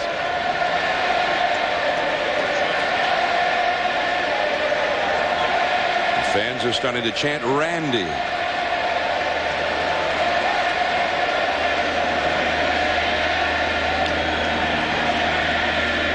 Yes. And he went around with it. Yes, he did. Richie Garcia rang him up from over at first base, and that is the 10th strikeout for the big unit. Now Rafael Palmeiro coming up. Well, this break is a devastating break. Well, look at that. I mean, at the bottom falls out of it. Hoyles tries to check, but I think you'll see, look at the bat, points way out there, and then he brings it back. Points almost straight at Randy Johnson. Pretty easy call there for the first base umpire, Rich Garcia. Palmeiro, his first at bat in this game, and a foul off to the left. Now, he used to play every time out against Randy Johnson and had only 1 hit against him in 21 career at bats. So finally, that would be the only game all year that he would miss. He would sit it out. Davey Johnson elected to have him sit out again against Johnson in this series, even though he is the Orioles' leading home run and RBI man. A little bit of heat on that one, but very, very high. I'll tell you something that Johnny Bench and Tony Perez used to tell me when I wanted to take off against certain guys I didn't hit well. He said, we don't need you against the other guys. We need you against the tough hitters. That one is hit high and deep into right center. But Buhner, after initially tearing back in the ball, abruptly turned and went to his right where he caught it. Another slider that almost got hit well enough to get out of here. Time running out of the Mariners. Yeah, Mike Mussina, he's the toast of the town right now. He shut down the Mariners in game 1 of this series, getting the Orioles off to the beginning that they were hoping for against Randy Johnson, and now he is doing it again here in his home ballpark. Paul Sorrento, the hitter. That is to Palmeiro. 1 pitch, 1 away. And at this point, Davey Johnson's decision to start Mike Mussina on 3 days rest looks like a stroke of genius. You know, there was speculation that maybe he should hold Mussina back until tomorrow, and I think Davey Johnson realized that today was important, and he's trying to get this thing over with. Yeah, there was a thought that, but Mussina has certainly been up to the task today, and unlike Tommy John, Mike Mussina is not 39 years of age as John was then. 3-0. Mussina has certainly lived up to the notion that he's just one of the best pitchers in the game today. J. Buhner, the hitter. He has struck out and walked. 3-0 the count. 3-1 now. And if you're the manager, you're going to get second guessed anyway. If you lose, you're going to get. They're going to say, well, you shouldn't have pitched Mussina. And if we wouldn't have pitched him and they lost, somebody will say you should have pitched him. So you're in a no-win situation unless you win the ball game. Knuckle curve, and it is 3-2. Mussina has retired 15 of the last 16 Seattle hitters. They have not had a hit against him since the 2nd inning. The Moose call goes up over Baltimore. That was close. The breaking ball, Mussina thought he had it. He is not very pleased with that one. Well, it looked like maybe it was more of a slider than his overhand curveball. Let's take a look at this pitch and see. No, it looks like it's a knuckle curve, and maybe it was a little low. That's the 3rd walk allowed by Mussina since Ducey hit a single in the 2nd inning. The only 2 Mariner base runners have come on walks, and both of the walks were to Jay Buhner. Ducey has blooped a single to center and flied out to shallow center. And the Oriole bullpen gets busy for the first time. Running fastball, a strike to the outside. There's Armando Benitez, the big hard-throwing right-hander. Starts to warm up. Now, he's not pitched in 2 days. Davey Johnson got some criticism in some quarters for not using him yesterday. Trailing 2-0 in the 9th when Arthur Rhodes came up hurt in the 9th inning. Instead, he went to Terry Matthews, and Matthews gave up a couple of home runs, which proved to be the margin of defeat for the Orioles yesterday. But in talking to Davey, his logic was sound. He was at the bottom of the Mariners order, and he thought Matthews could get through. Matthews had pitched well in his last 2 outings, and he just thought that was the best way to go. Fastball is too tight. It is 2-1. And he would have had Benitez to go against the top of the Mariners order if they would have tied the score. There's Arthur Rhodes. He's had a great year out of the bullpen, but after throwing 29 pitches, his elbow came up stiff, warming up for the 9th inning yesterday. Davey Johnson said he will not use Arthur Rhodes today. Lou Piniella, when that happened, came out arguing with the home plate umpire. He thought that Davey was using that as a tactic to have Facero kind of stiffen up with a long break on the bench. Terry Matthews was able to come on and throw as many pitches as he deemed necessary to actually get warm. He had not been warming up. That is caught and dropped. They get one there and not the double play. Well, a chance to turn that into a double play after he dropped it. What do you think, Joe? Good hustle there by Ducey. He never stopped running, even though it looked like Bordick was going to make the catch. But he kept hustling, which is a good job. He's got a little hump in this ball. It starts to sink a little bit instead of rising. Starts to come down. It hits right in the middle of his glove. But you can see Ducey go past. He was running all the way, and that was the reason that they were not able to complete the double play. So he never stopped running, and then he put on the afterburners to get through. Ducey has actually swung the bat very well today. Brent Gates, the hitter now, with 2 down and a runner at first. Gates has flied out to left, and he has hit a line shot that was intercepted by Mussina on its way toward center field. 3-1. The Mariners still with only 2 hits Where has the offense gone? The Orioles pitching staff has shut them down. 3 runs for the Orioles against Mussina, but it's been more than enough so far.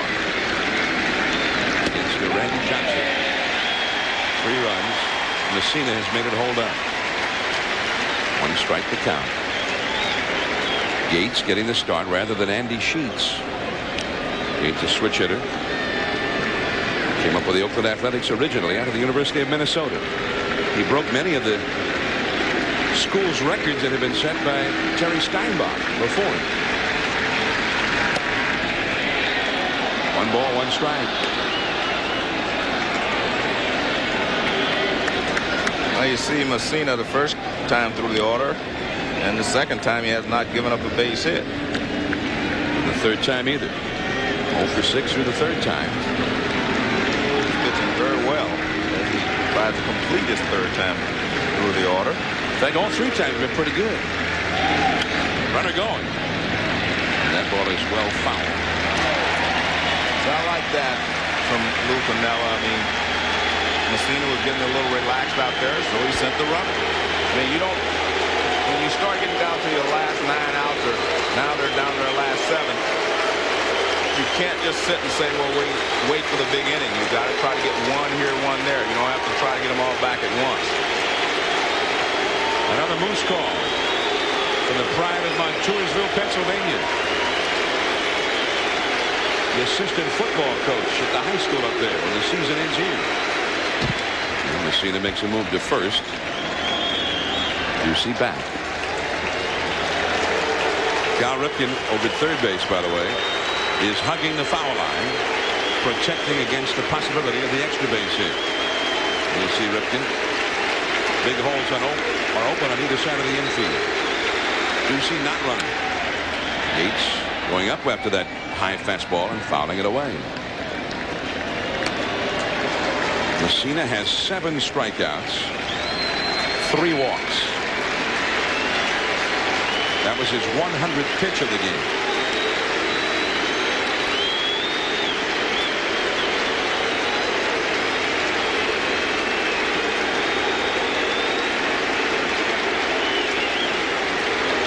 Ducey with his lead. Right back to Mussina. 2 innings left of the Mariners. They've been shut down for 7 by the Moose. 3-1 Orioles.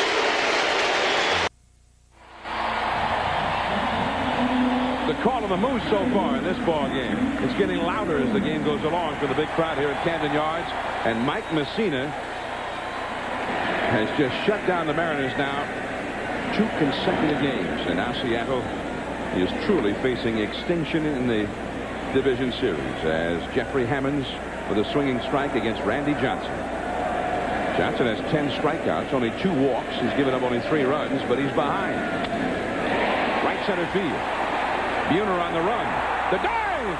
And the catch. Wow. Griffey-like by the big man, Jay Buhner. Well, with the speed of Jeffrey Hammonds, he may have saved a triple.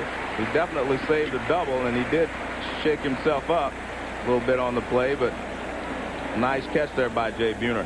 When this ball was first hit, I thought it was in the gap, and Buhner took off for it, and he made a gold glove type play right there as he comes down with it, and he rolled over on his arm. I'm not sure if he injured himself or not, but it's a great play by great Jay Buhner. Now Mike Bordick has walked and struck out. Johnson's got that one. So this is an upset right here. Bordick has been retired on only 1 pitch. 2 down. Now let's go to Kevin Kennedy.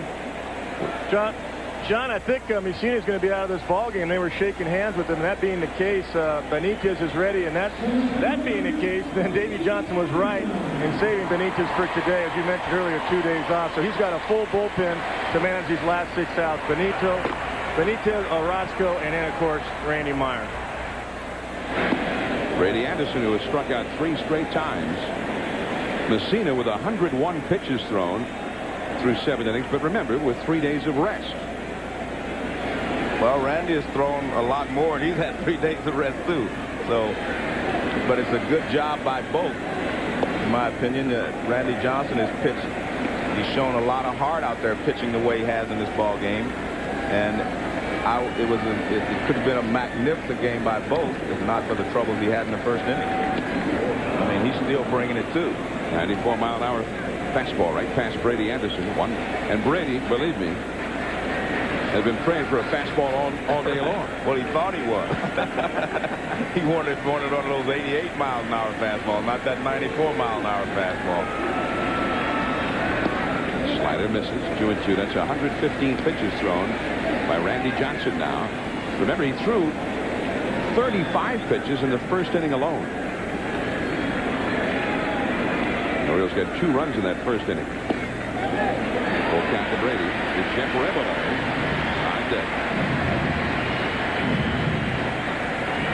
Early 1994. That's the last time that Randy Johnson had 2 consecutive losses. That was, of course, in the regular season. Strike 3 called. 11 strikeouts for Randy Johnson. 4 times Brady Anderson. Time running out on the Mariners. Where is that offense? We go to the 8th.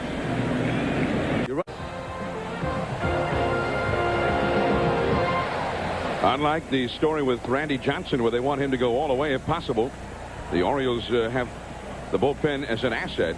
And although Mussina has been strong all the way through, they're going to go to that bullpen right now. The hard-throwing right-hander Armando Benitez up for the 3rd time in this series. He pitched in each of the first 2 ball games in Seattle, and he has come on for Mussina here in the 8th. Other changes. Roberto Alomar replaces Jeff Rebele at second base. And Lenny Webster has come on behind the plate for Hoyles. I want to show you something. Maybe from now on, Brady Anderson might want to take off against Randy Johnson. This is the 4th strikeout. Now watch this pitch. Now see where this pitch actually starts? I mean, that's where it's starting.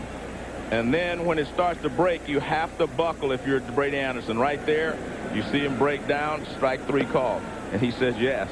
But that's just a devastating slider that Randy Johnson throws to the left-hander. He starts that ball right at you, and it's just too difficult to stay there. Now Rick Wilkins will be the pinch hitter for the Mariners, veteran catcher.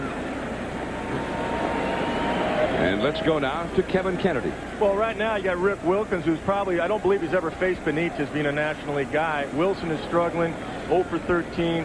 I think he's a good fastball hitter. Wilkins is. You got a fastball pitcher. I think it's, Lou Piniella trying to get something going right now. He's got to. They're down 2. All right. So Wilkins 3 for 12 for the Mariners after being called up in September, including a double and a homer. He likes that low fastball toward the inner part of the plate. The one problem that Benitez has sometimes is that he can be a little erratic when he first comes in. He usually wiggles out of trouble afterwards, but he can be erratic, and he falls behind 2-0 here. Well, 1 year ago yesterday, Benitez came on with the bases loaded in a tie ball game at Jacobs Field, and after a great battle with Albert Bell, Albert hit a grand slam against him. The only win that Cleveland had in that series against the Orioles. And see, this is the problem that you have when you bring a guy like Benitez in. He throws hard, but how much control is he going to have when he comes in? He usually settles down, but first couple of hitters, the first few pitches, he usually struggles. You walked 43 in 73 in the 3rd inning, so that's a very high total. About 5.5 walks for every 9 innings.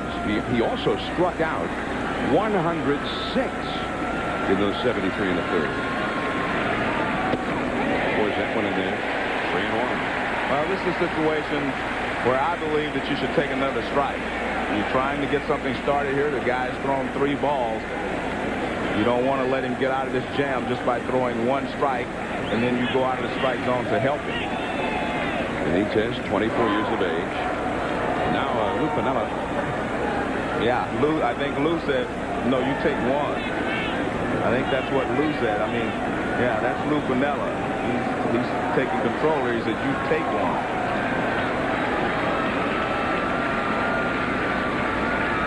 And I agree with that 100%. And you see Wilkins was taken all the way. Yeah. Didn't have much of a problem taking that one. No, but he was going to take it no matter where it was. But see, but the problem is, John, sometimes if you're swinging 3-1, you know, a fastball's coming, you go out of the strike zone chasing it. Now let's go back to Kevin Kennedy. Well, Joe, I agree with you. He had to take another pitch there, and Lou Piniella wanted to make sure that Wilkins did. I think you're going to see Joey Cora do the same thing. He's going to take at least one strike and maybe work the count. He's got to try to get a walk as well and get to the big guys. Now, when the manager comes out and hollers at his batter, that sort of like goes against the grain of having signals and trying to keep that stuff secret, though, doesn't it, Joe? He did not want any mistakes to happen on that pitch. Joey Cora, a little bit low. Lenny Webster wanted that call, so did Benitez. The ball, that one was low. But it perhaps shows you the mind frame of Benitez. He's struggling. Exactly. Ripken very shallow in third. Cora, remember, very fast, pretty good butter. That is a strike. 1-1. The big hitters are coming up next. You see how they're playing it defensively here. The outfield playing into swing late. Palmeiro on the bag at first with Wilkins, who is not a fast runner. After Cora, then it's A-Rod. After Rodriguez, Griffey, then Edgar. All of their biggest hitters coming up next. That is a foul. 1-2 now. Cora is 0 for 3. Cora, Rodriguez, and Griffey, the top three hitters in the order, have been completely kept off the base paths in this game. 0 for 9 for the three of them.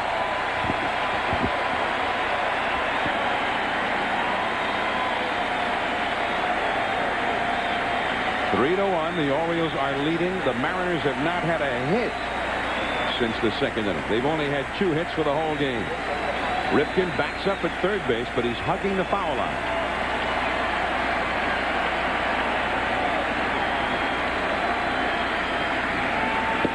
He changed up on it. Strike 3.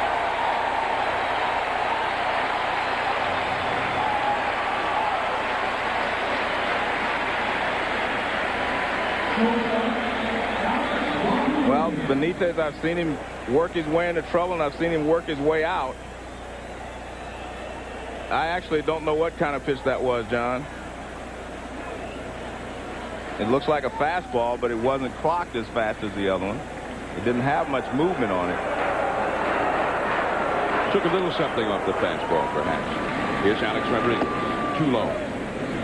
Similar kind of a pitch there, but much lower.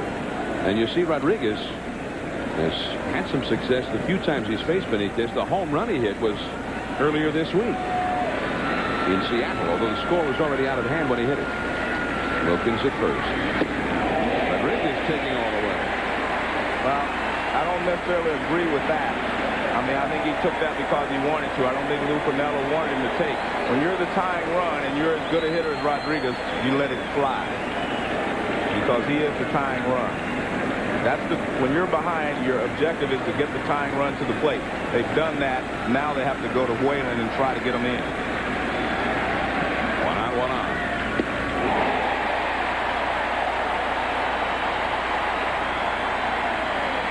Again. Well, that's definitely not his splitter, and it's not a slider. Maybe he's invented a new pitch here because the speed gun is showing that to be a lot different than his fastball. Whatever it was, it's working. He struck out Cora with it, and it's put him ahead of Rodriguez. The crowd on its feet. Griffey is on deck. Check swing. That's a fair ball. Over to second, Wilkins. 2 men gone. And now, here's Griffey. And he is the possible tying run. And perhaps even, although they got more big hitters behind Griffey, perhaps he's their final hope. Their final best hope, anyway. Well, if you're Ken Griffey Jr., you're just glad to see anyone out there but Mussina in this situation because Mussina can do so many things to you. He can change speed so well and keep you off balance. He has not hit Benitez well. He struck out against him in the game I saw earlier this year. Benitez threw him a couple of splitters to get ahead, and then he got Griffey to chase one in the dirt. The off-speed pitch, we're not sure what particular pitch it is Benitez is doing, but that's been a theme of this series for the Orioles pitching staff against the Mariners. Strike on the outside. 98 miles an hour. Well, that's smart by Webster there. They have not thrown Griffey many fastballs, starting off in this series, and they do so right there. A runner at second for the Mariners for the first time since the second inning. Hit slowly. Griffey laid out of the box. Ripken with a throw, and he got it. Griffey got a little tied up after just barely making contact. The Mariners are 3 outs away from going home for the winner. 3-1 Orioles.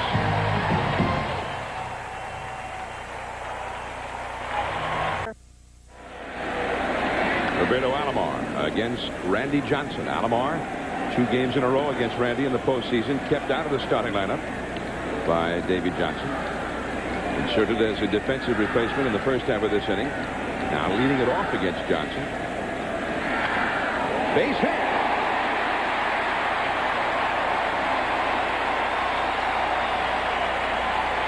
And Roberto says, I could have been doing that the whole series if you let me. Well, the one thing you have to do is, if you're left-handed, I really believe you have to sit on the breaking ball because it's very tough to hit the fastball and hope you make the mistake with it.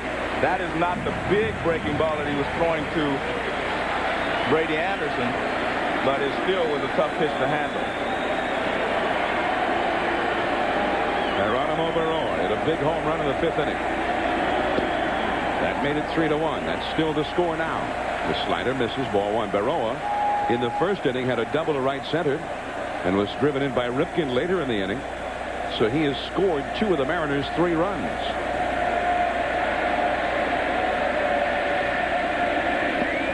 Chases that slider out of the strike zone. 1 ball, 1 strike. The Orioles hoping that this is the day when they dispatch the Mariners and look forward to either the Cleveland Indians or the New York Yankees. Yankees leading that series 2-1. They play later tonight at the Jake. 2-1. Bullpen activity for the first time for the Mariners. Bobby Ayala is up in the bullpen, and he is ready, as you can see the signal there. In the Baltimore bullpen, just down below, Randy Myers, the great Baltimore closer. Again, chasing the slider is Barroa. 2-2 the count. Randy Myers has only blown 1 save for Davy Johnson all year long, leading the majors in saves. Geronimo Barroa in this series, 2 homers and a double against Randy Johnson.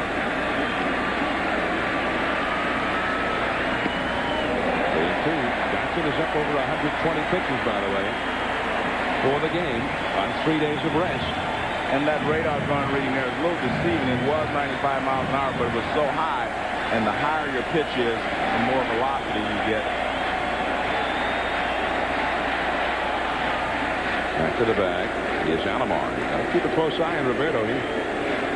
Despite the injury problems this year, he's intuitively just an outstanding base runner, as he is in so many aspects of the game. Puts his spots well. 3-2 the count. He runs. No, he does not run. And down on strikes is Barroa. Number 12 for the big unit. Well, Roberto Alomar at first base looked like he was going, and then he checked his swing. And there's a fastball from Johnson. I think Barroa was thinking breaking ball because he had swung at 2 bad ones. Eric Davis.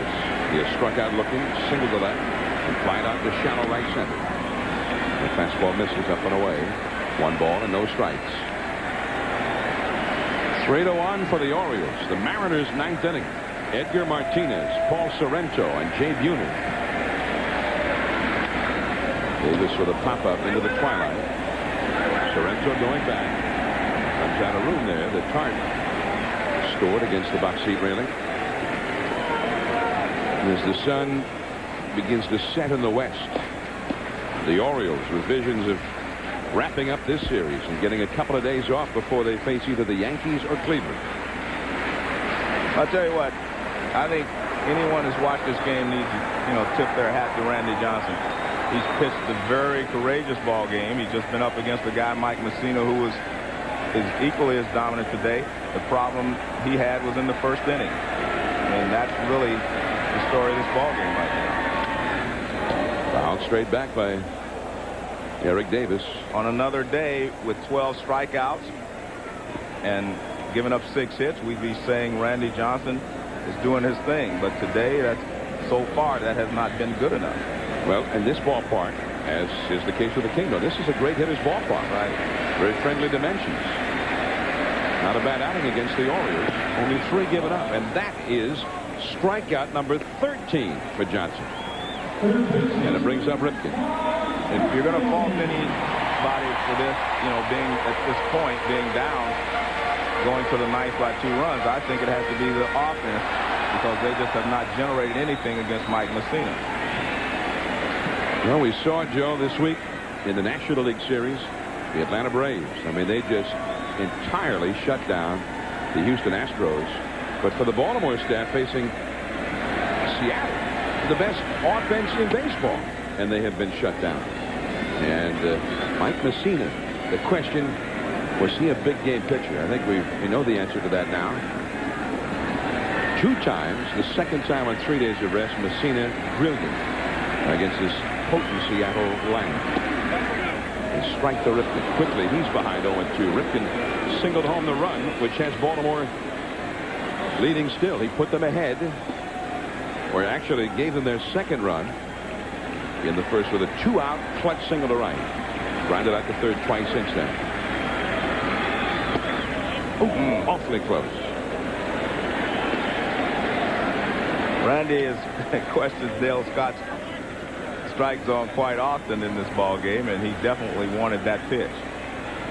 He's up over 130 pitches. Ralph Wilkins now his catcher, by the way. I neglected to mention that. Now fouls it. And the pitch before was 96 miles an hour, so his tank is not empty yet. Going on fumes maybe by now.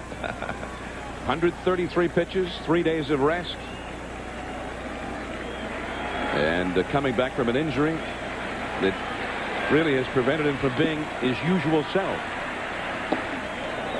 That was close. And Johnson, after so many pitches, so many clutch pitches, he wanted it. And he's trying to get out of here and give his team a chance to only be 2 runs down in the ninth. He knows he can't afford to give up anything else right here. Ripken fouls it back. Stays alive. Of course, they're a big player in that first inning. Johnson thought in the twilight that he had struck out Rebele with a slider. Did not get the call. And maybe losing his cool for just a moment. Threw a fastball in the danger zone to that man, Jeff Rebele, and he hit it out of the ballpark to put the Orioles ahead. The man who started rather than Alomar. 2-2. The slider. Full count. One thing I'll give Dale Scott credit for is he stays with the pitch. I mean, he's staying with it. He's not raising up or doing anything. He's staying right there with it. So he's calling him as he sees him, whether Randy Johnson agrees with him or not. But he's staying with the pitch.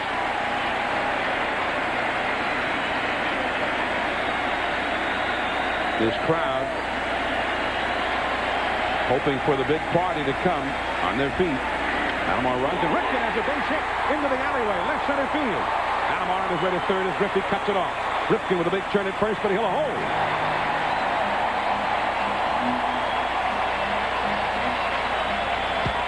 And that's the reason he wanted those pitches, because he knows that he doesn't have a lot left, and in fact Lou Pinella's going to go get him now. And I agree with this, because Johnson's pitching, mainly out there on guts right now, and he's reaching back every once in a while trying to finish off the inning, and he hasn't been able to do it. So I like this move right here, because this guy's been very courageous today. He has thrown 137 pitches. Well, he may not come out. Randy is saying, and look, I have some left. That's, you know, so here's again. Now I'll say I like this because Lou Piniella asked him what did he want to do, and Randy says, I want to stay. And Lou just wants to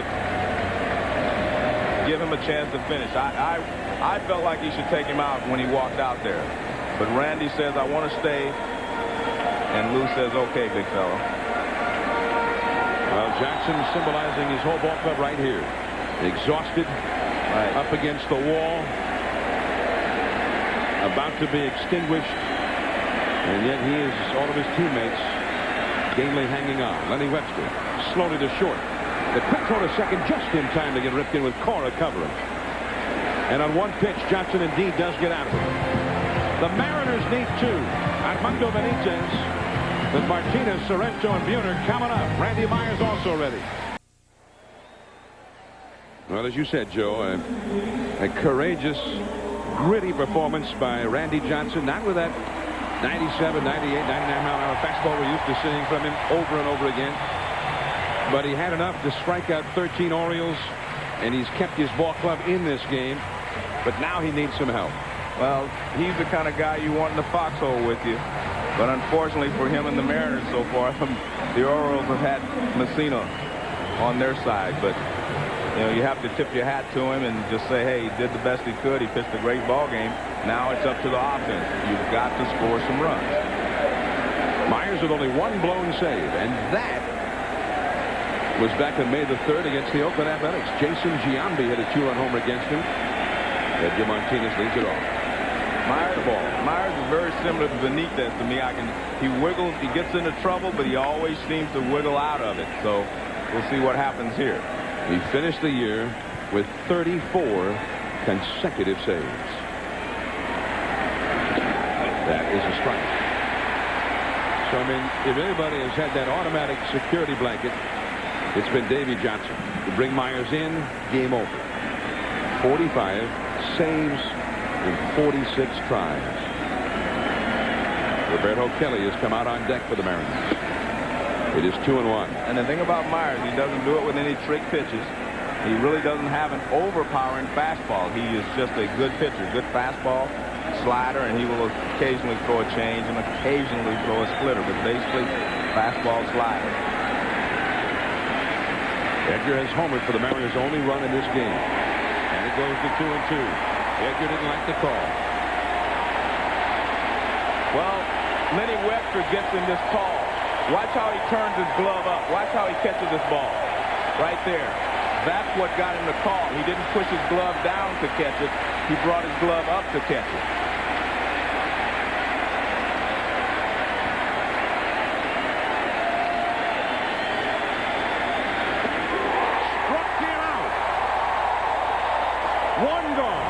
In the ninth inning.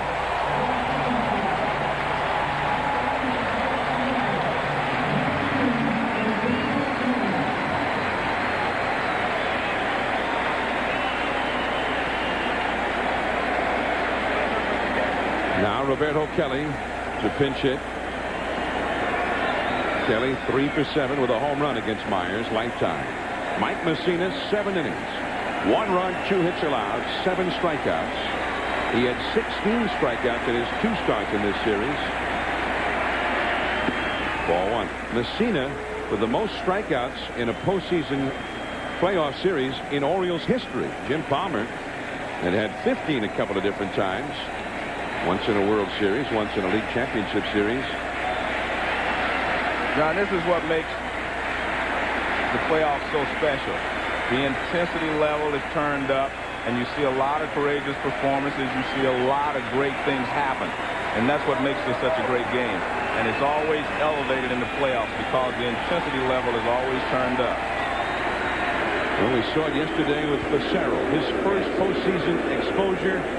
And what an outstanding, gritty performance by him. Kelly fouls one back. Now they need Kelly to get on here. If he gets on, Jay Buhner is the possible tying run. And they could do a lot worse than having Buhner up there with a chance to tie it. Right. Jeff Rebele.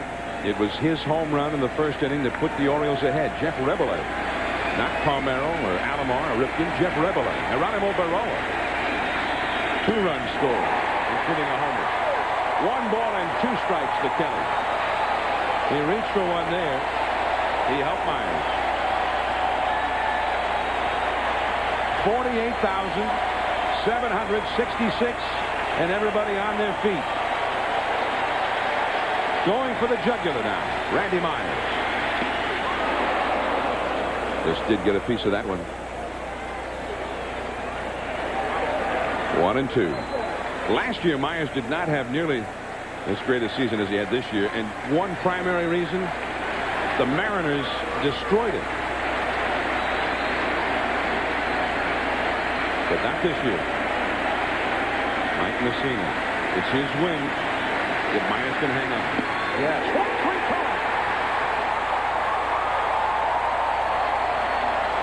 2 down in the 9th.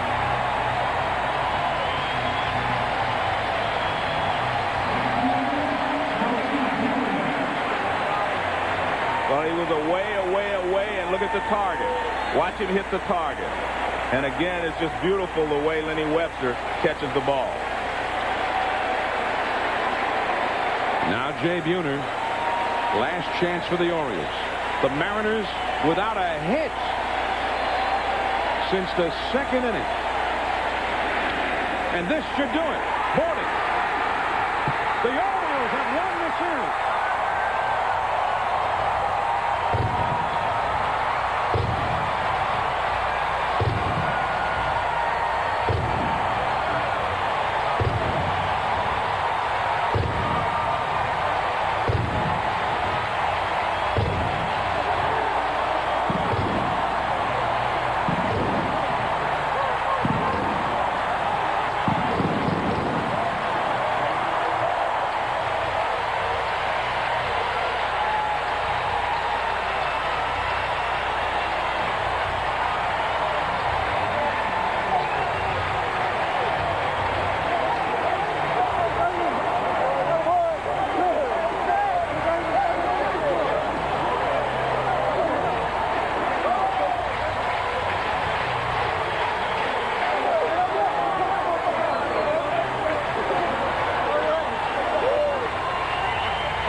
The Moose call goes up again. Mike Mussina, big game pitcher. The Moose has defeated Randy Johnson twice. Mussina and the Orioles have taken the best that the Mariners had to offer, and the Mariners have a lot of the best in the game to offer. And the Orioles have taken them in 4 games. And Eric Davis, in his battle for his life, enjoying the moment perhaps more than anybody. John, I've been on both sides of that fence. I've been out there celebrating, and I've stood on the bench and watched the other team celebrate. And both of those are equally emotional. I mean, the emotions are high for both sides, and it's difficult for the Mariners right now. But I like the fact that they sit out there and watch them celebrate, because that'll give them some incentive for next year. Peter Angelos, the owner of the Orioles, and much expected by Mr. Angelos for this ball club, with 98 wins in the year. But Mike Mussina, big game pitcher. There was some question about that before. So let's stand by now as Mike Mussina visits with Kevin Kennedy. Okay, Mike, just tell us about the game plan. 3 days rest coming in for game 4. I was just trying to do the best I could. I know I was going against Randy again, and you knew he was going to have a better game the first time. Just did everything I could to keep us close, and we got some runs, and we were able to hang on. Just pure stuff-wise, you seem to have everything, fastballs, everything working for you today. Just talk about how you approach this Mariner lineup. Well, I approach it very carefully because they're very dangerous, but I was able to make the pitches when I had to. I got a few good outs on some change-ups and some breaking balls, and you know, whatever I did, it worked, and I'm just glad it did. Was there a pitch count on you tonight, or was it pretty much communication with you and Davey, or how did that exchange go when you came out of the ball game? Well, I think I was just going as long as I could. We have a really good bullpen, So we knew the situation. If I gave them a chance, they were going to come through for us, and that's the way it happened. All right, Mike, congratulations to you. Appreciate Thanks, it. Kevin. All right, Kevin, and they can pop the champagne corks for the second year in a row. The Orioles are headed to the League Championship Series, but this year not as the wild card team. They are the wire-to-wire ball club, 98 wins, the most in the league. And many thought that they would be in serious trouble against this Seattle ball club, especially having to play 2 in a row in Seattle. But the Orioles have shown not only the Mariners, but the whole baseball world something in this series, Joe, that this is truly a club to be reckoned with. Well, I think you have to tip your hat.